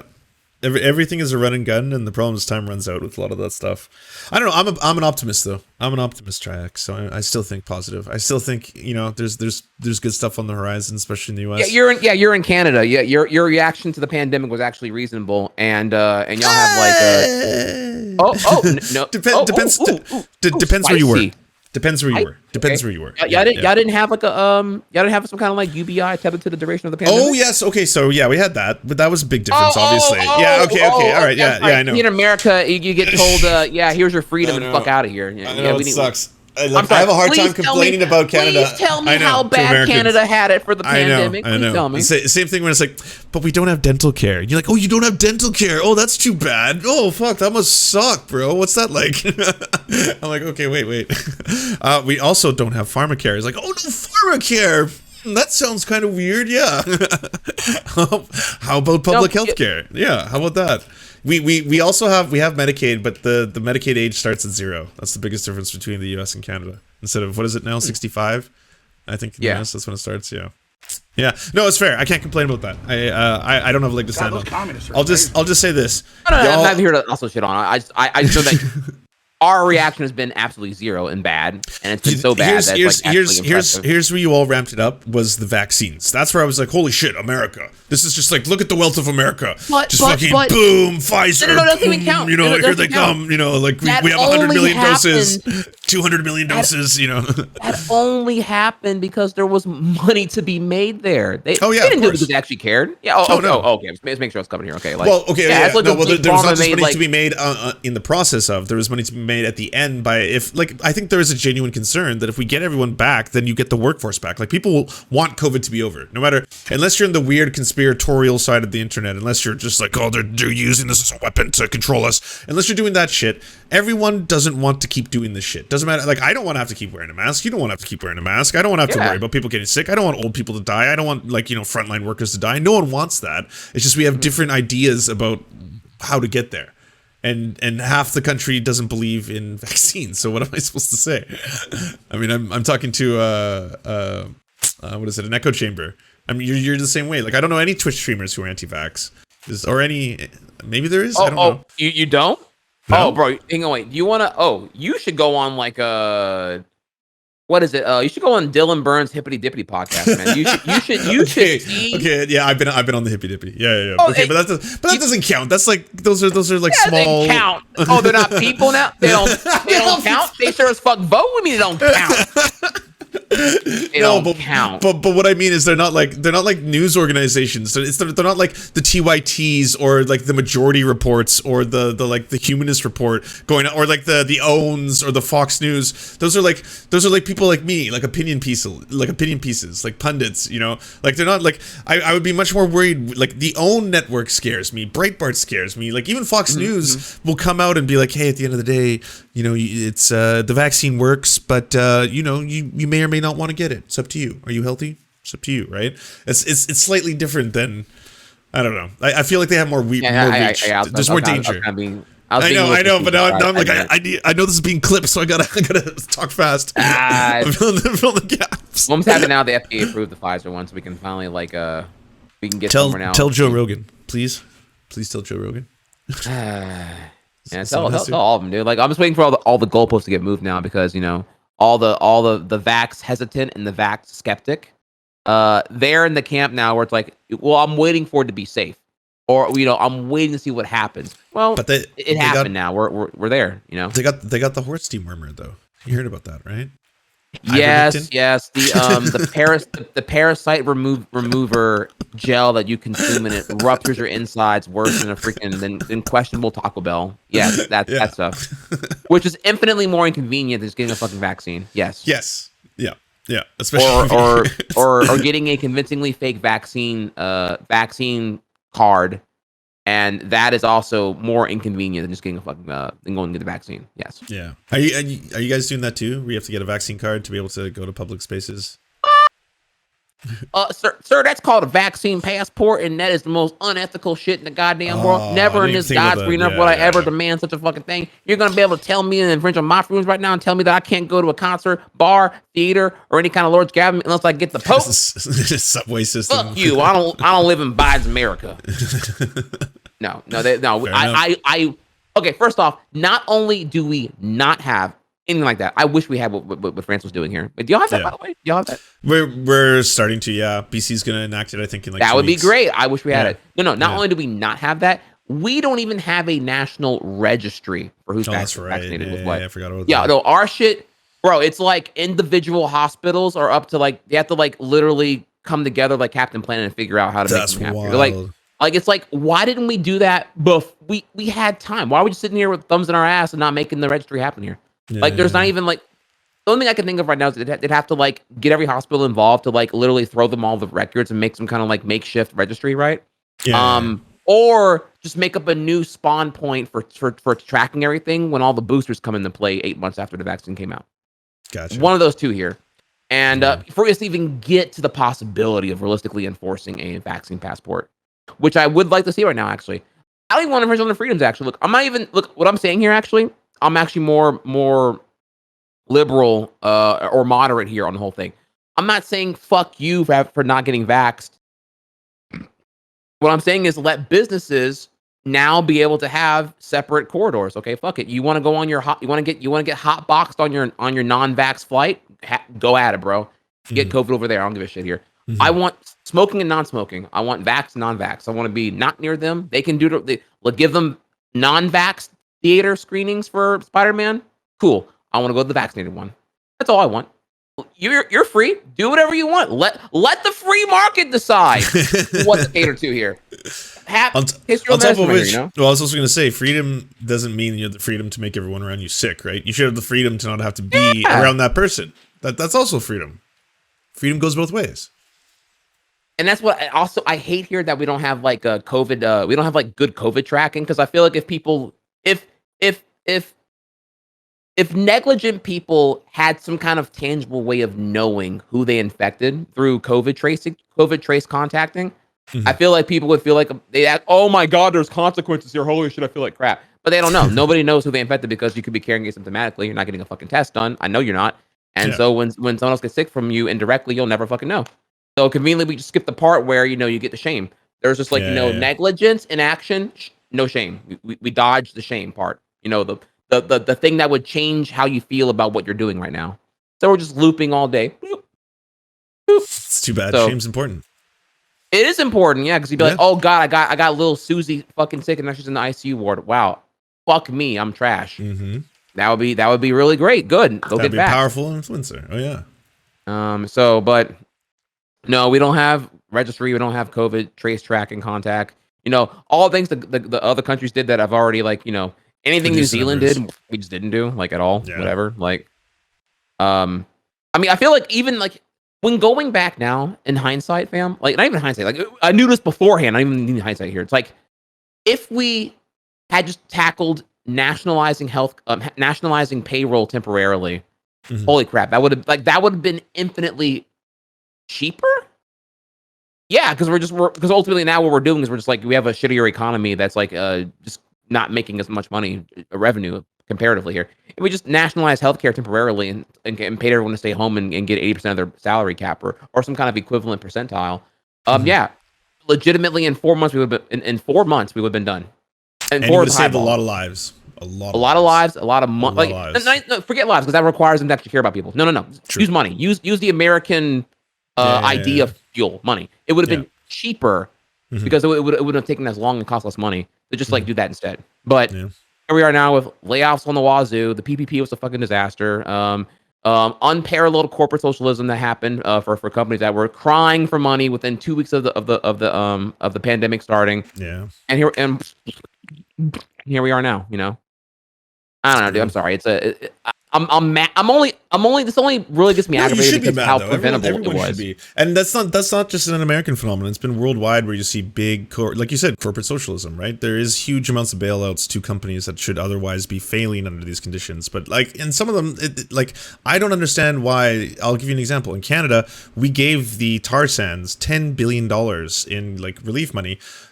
Shouldn't we have bought something for that, as a taxpayer? If I'm giving this $10 billion, is it a gift? Yeah. Because they make a lot of money already. Should we not own some of this now? Can we have $10 billion worth of shares? Maybe that would be nice. Do I have a say now? Am I a co-owner? Because yeah, sure, I'll be an oil baron. Fine. No, I hear you loud and clear on that. It also got really, really dark whenever we just literally did the some of them love the pandemic. Actually, they don't want it to ever end here because it's so if something bad enough happens here, we have to close down all competition and have only essential business open. And conveniently, I can just lobby and say I'm essential. Walmart loves it. Walmart, Amazon, they want perpetual pandemic. Quite frankly, I mean, only into the context of whenever they have so much leverage and power and sway that it actually hurts their ability to make profit because there's no customers to actually buy anything, right? Yeah, you're want that winning tipping point. You're winning that hard. We're in late game board game. We're in late state board game monopoly to where everyone's so poor they can't come back here, and you just want to perpetually keep that going as long as you can. Yeah. There's no the game's boring now. You're winning. You're 90% winner. Well, that's why they all have space dildos, and they're going to fly into space and start the space thing. They're having fun. It's fun. Okay. We actually kind of covered 4 of our topics now, but there is one derail I want to ask you about. Okay. Are you on the note of Jeff Bezos and his space cock? Have you are you aware of what, or have you heard of what the intention is behind Blue Origin, his space company? What is his business motto? I thought it was a splinter off. He had 2 companies. One of them was to prolong human life, and then the other one was for space exploration and colonization. I thought that's how that one worked. I found an obscure interview he did 2 years ago, and it actually gave some insight into what does that mean? Because it's always vague. Okay, human life prolonging, which is true, and then the other one is space exploration. But exploration for what? To do what? For what? And actually, what he said in the interview, I thought was really interesting here, because people don't notice one. He said that what he wants to do with Blue Origin is essentially, okay, Amazon right now, we do e-commerce and we deliver things, right? We were very efficient with our distribution centers and our routing, and we yada yada yada, right? However, eventually I want to make stuff. I want Amazon to also make things as well as deliver them through e-commerce. And so from there, what he's looking to do ideally here is clearly manufacturing them on Earth costs a lot of resource to the planet, and that's not good. So he wants to use Blue Origin to be able to put a manufacturing base on fucking Mars or the moon or whatever the fuck, and then essentially be able to infinitely manufacture shit irrelevant of rupturing Earth's resources, and then just have spaceships fucking mass travel, super semi trucks worth of shit from Mars to Earth and have it all come down. And it'll be like, every 7 years is going to be the big Amazon shipment of crap, or or fast as a way of here. exporting trash into space. Yeah. I think if you Which is ever crush the the numbers on that, that's a great idea. But I think the amount of money it would take and energy it takes for you just to get the trash into space, it's not going to be worth the expenditure, right? At least not with today's technology. Maybe if you have the space elevator, all that kind of stuff, all that sci-fi So the kind of idea stuff. is like you use I don't know, use earth rare metals, and or you just use Mars resources. Like you don't have to bring earth shit to Mars to do it. You just get shit off of Mars to do it, or something like that. Either way, this is something I thought he said in the interview, and I was like, is that what he really means, or does he mean he just wants to go to Mars and never come back to Earth? I don't fucking know. Like, build the fucking biodome, build the biodome size of a small country. Yeah, I mean, he wants us to just be like ants in space, colonies in space. I don't fucking know. It's the whole thing is incredibly sadistic here because it's I don't know. Should one man have all that power? When you're my answer is no, but I'm sure people would contest me on that. Yeah. There is a debate here about I don't know. Maybe I'm so lefty it kind of hurts here because I'm just I don't know. I feel like there's a point of impractical amounts of wealth that one can accumulate here, and I'm of the code that there should be there is a certain level of wealth where you've accumulated so much wealth it's actually grotesque and obscene, and there should be you run out of anything to do with it outside of maybe hunting people, but that's about it, right? It's hoard. That's it. You accumulate how many islands wealth can you own? How many boats and how many slaves can you have sex with? How many things can you do? How many harems can you have? How many islands can you own? How many planets can you buy? How many meteors can you buy? All that kind of stuff. It's never ending. Yeah, could you even spend $1 billion in one day? Is the question. No. If you even tried to. And it's yes, of course you could, because so many people have done it successfully, but I couldn't, or maybe I could. I put it all on Doge. I mean, I'm okay. You know what? You're right. I could probably say probably 2 billion. 2 billion. Yeah. There's no way you can acquire the asset that you want at 2 billion without going into deep negotiation. You can buy a company. There's no way you can just walk in and sell. I guess I'd put a down payment on Hassan's house with that $2 billion. Yeah, you're right. Hassan's house probably is about $2 billion. Also, by the way, here, random thing here. I actually hate how the word billion is not billion and million. Very different, but same amount of syllables. I wish it was bill. I wish it was 25 syllables actually. That way it illustrated how many more millions it really was. People really can't quantify. Just think about it, right? Look at the nature of scale, fam. In the beginning, when the pandemic had 1,000 people dead, it was it's 1/3 of a 9/11s of death. Well, seatbelts still kill more, airbags still kill more, Crocs still kill more, yada yada yada. And then we got Crocs to somewhere between 3,000 when one 9/11's worth of death happened, and to 100,000, people lost track of what that even meant. And it's and then we get now Vietnam. we're at now we're over 500,000. Now it's 6 Vietnams, 12 Vietnams. And people don't care anymore. People don't care because you can't even grasp the number anymore. It's so fucking high. And it's so I tell people look, when you talk to someone who's really fucking stupid, we gotta tell them look, 600 and 80,000 people dead right now. Think about how many 18-wheelers are makeshift refrigerated morgues carrying corpses to somewhere to bury. Think about if you were standing on a road and you had to watch every 18-wheeler pass until 680,000 bodies passed through your view. How long would you be there?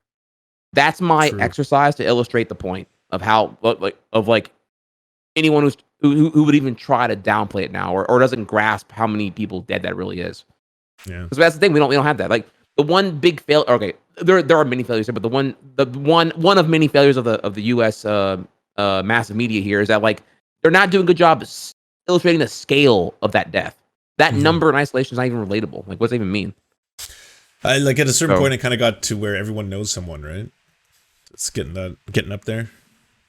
I can say here that everyone knows someone who's been affected by COVID. Yeah.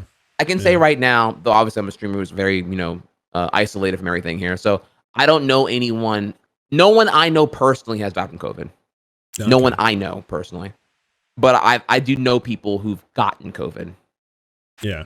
But no one I know has gotten it in ICU ward into death, thankfully. One So person I know, I'm but privileged in that. it's pretty removed. It's kind of like a friend's grandma who I met once, and they died from COVID.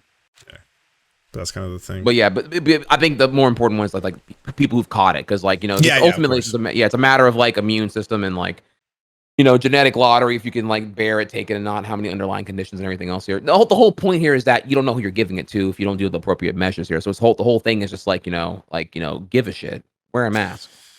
But people don't even know about that. People don't know what the mask even fucking means, dude. They think the mask protects them and not protects others. That was the biggest problem. I tried to explain it to people for so long. It's not about you. It's because you spit when you talk. Everyone does. Just spray each other. You've seen the memes. Yeah. They don't. That's the biggest failure. Like, people don't know how the mask even works. And also, by the way, even then, what constitutes as a mask is so fucking low, dog. It's so, people are using like fucking used panties as a fucking mask, and it's like, oh my god, the bar is so low. And John McAfee, John McAfee got arrested that way. I'm not mad, by the way, about that. Like, you know, you're trying. Okay, sure, whatever here, but like, yeah. The people who don't wear the mask, I'm like, dude, like the bar is so fucking low, dude. Are you kidding me right now? Like, it's so fucking low. True. Targets, Walmarts, Costco's, they give it to you. They give you the mask, bro. They give you the mask. It's free. What more do you want? And those ones are comfort too. I like them. Yeah, they're the stretchy ones. They're not even like the fucking annoying ones. Yeah, like, I don't know, dude. It's insane, dude. It's so insane, and for some of them, it's a masculine fragility thing. Like, I ain't no fucking pussy, you know. I'm built like a bear, or I'm built like an ox. I'm built like I don't fucking know, whatever. I'm built like Jacob from Twilight. I'm built like a werewolf, you know, whatever, right? And so they think that it's a call. You know, if you need a mask, you're weak, and it's like, oh my God, you're so fucking stupid. Like, I wasn't aware that basic human empathy was now suddenly a partisan. Yeah, yeah, dude. I don't know. Like, I know. And it's the same crowd that always talks about how your grandfather fought in the war. You know that, right? They were the real heroes. And it's like, okay, can you put on a mask for a day? No, but it's itchy. I don't want to wear it because it's itchy on my nose. I don't like it. Freedom. I really wish that the worst of them could have like an open invite to like walk through the ICU ward. You know, give him the spacesuit and all that, you know, for sure. Yeah. But I feel like tours would be great. I don't know, dude. Like, just something. They're free from the consequence of their actions, and it's really, really annoying, because I feel like just one walk in that ward and it'd be like, I've been there. My grandmother wasn't doing too well in 2020 actually, and when she was at a hospice center, there were this is not like a hospice center. It's not like it's where you go whenever you're like, you know, like it's where you go when you're essentially on comfort care. You know, we're no longer like you're old and you're fragile, and any kind of invasive surgery to repair whatever failing organ or whatever decaying condition you're currently going through is not really worthwhile, because it's going to put you through a lot of pain, because you don't have the capability of your body to actually build and repair from surgery. So you get comfort care. You know, you're on your inevitable decline, comfort care, and so you go to hospice for that. And that's what it's called here in the US anyway. So when I was there were two wards. There was the regular ward as usual, and then there was the COVID ward. And the COVID ward, bro, they had like a makeshift barrier that you could not get through easily. It looked really, really sus, and you could just hear the coughs and the agony from the lobby. I didn't go in there because she didn't have COVID, bless up. But like, that is like, that alone was enough for me to get a taste of what that's like. I couldn't even see it. I just heard the coughing, and I'm like, Jesus Christ, dude. Yeah, that's pretty. Yeah, I don't know. I wish they could walk through that ward so they could just like get a taste of what that of what they cause indirectly, some degree, possibly. Yeah. Well, anyways, though, the final topic here, last topic, is the fifth one here. Okay. I hope it's happy. Me and you here right now, and we're homies. Okay, so I gotta ask, because like I'm scared to dabble on this one in a more high stakes environment, but because we're just chilling right now. Okay, so social democracy versus democratic socialism. I know that Bernie Sanders describes us as democratic socialist, he's actually advocating for social democracy. Thank you. Okay, so thank you. Yes. Because I'm like, no, what you do is social democracy. Because I actually want more socialist guardrails in place society, because I still feel like we have way too many too big to fail entities that need way more antitrust going on here. So I need more taxpayer owned means of production to just kind of guarantee more standards of living's accommodations met as a unified standard all across here. So I feel like what I advocate for actually is democratic socialism, and what people think that is what Bernie goes for, but he's actually Socialism. What he's trying to advocate and push for, which is, I think he's trying to achieve things that are realistic in the United States, right? If he was trying to advocate for democratic socialism, that might be a bit too extreme for everybody. But he's trying to apply things that are similar to the Nordic model, which is usually the examples he'll give. Places like Norway, where they have incredibly strong welfare states, people are taken care of, you get free healthcare, you get free post-secondary education. Actually, my friend who lives in Denmark, when he went to university, the government pays you. They pay you money to go to post-secondary education, to get training to become whatever you want, or to get your master's or your doctorate, because you're going to be more beneficial down the road to society if you happen to have those skills. So it's an investment in their eyes. So I mean, it's a much better system than we have in the US or Canada. But it's not exactly like having workers owning the means of their own production. There's still private corporations. There's still like the place where you spend 8 hours a day every day in your job. You don't get voting power all the time. You might, if you're in a worker co-op, you would. That's where you kind of change the paradigm of how the structure works. But if it's just a regular capitalist business in one of those countries, then they still work top down. CEOs have all the control, kind of thing. And that would be the biggest difference between those two. But, you know, I would want Bernie Sanders to do that in America or here or in Canada, you know, like we do have healthcare over you. And it was because of like a lefty movement that was inspired by all that kind of stuff. But same token, you know, like I would want that for Americans, because then it spreads everywhere else. If like I said at the start of this conversation, you're number one. So if the biggest superpower in the world does something like go left, then other countries start to follow suit usually. And at least it opens the doors a lot more. Yeah. Well, I hear you loud and clear on that, and I also agree with the point you were getting at here, because that was not a critique on Bernie. Obviously, I love Bernie. It was more, but I agree with your point that realistically, you got to go for Soc-Dem before you can go for Dim Soc in this country. You got to make the transition a little more breathable. So I respect the strategy Bernie does with trying to like bridge that for now. And even then, that's still getting so much animosity that's still like we're nowhere near getting there.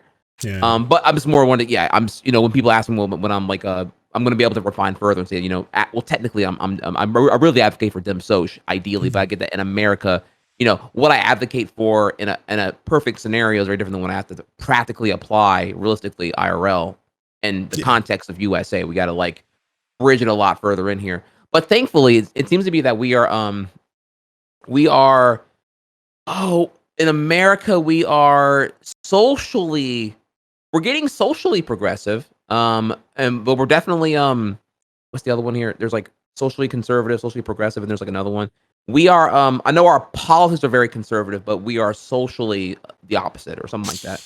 You know what's funny is that you might not reflect it in some of your political parties, but when you look at polls across America, a lot of things that would be considered to be left-leaning or progressive are very popular amongst Americans. Typically, most Americans want free healthcare for them and their kids. Most Americans want, there to be post-secondary education. They want paid maternity leave. They want women autonomy. They want things like rights for all people, marginalized communities. Most Americans are on the right side of that. It just sucks that we're lumped into all these little boxes, these different kind of political boxes along the way, and then that's what fucks everything up. The partisan nonsense, the mud flinging, the culture wars.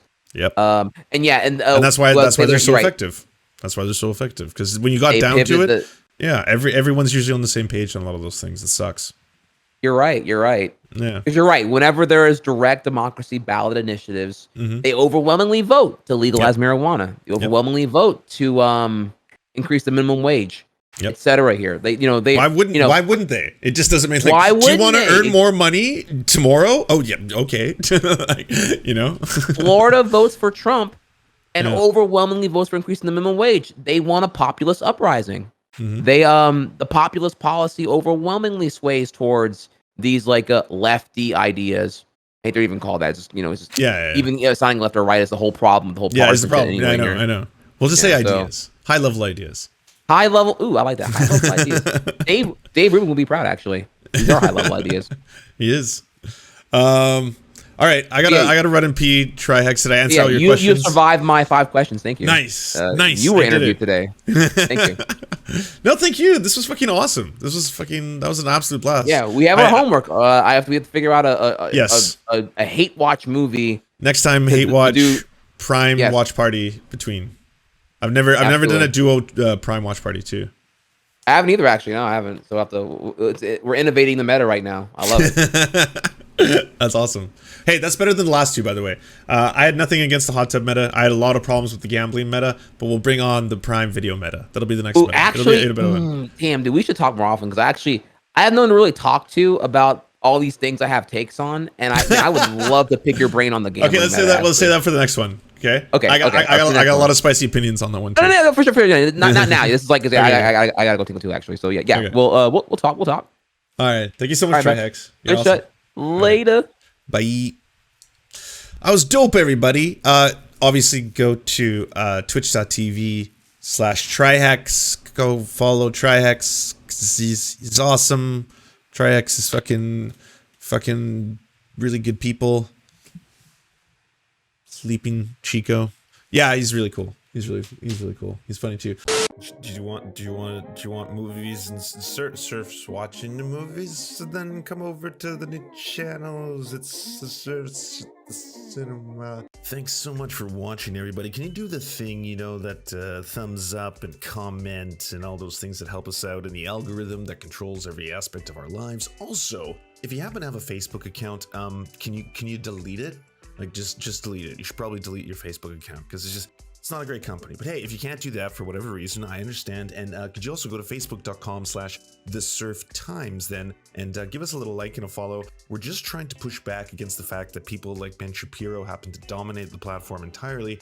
And when everyone asks, why do older generations believe the things they believe? One of the problems is the majority of them on social media use Facebook. So to counter that, we're just going to be on there too now. Also, if you happen to have a union or a worker co-op or even a leftist project, podcast, website, Zoom, MySpace, it doesn't matter. We will advertise it for free on this channel. All you got to do is go to weareserfs.com and use the forms that we got there, weareserfs.com. Thanks, everybody.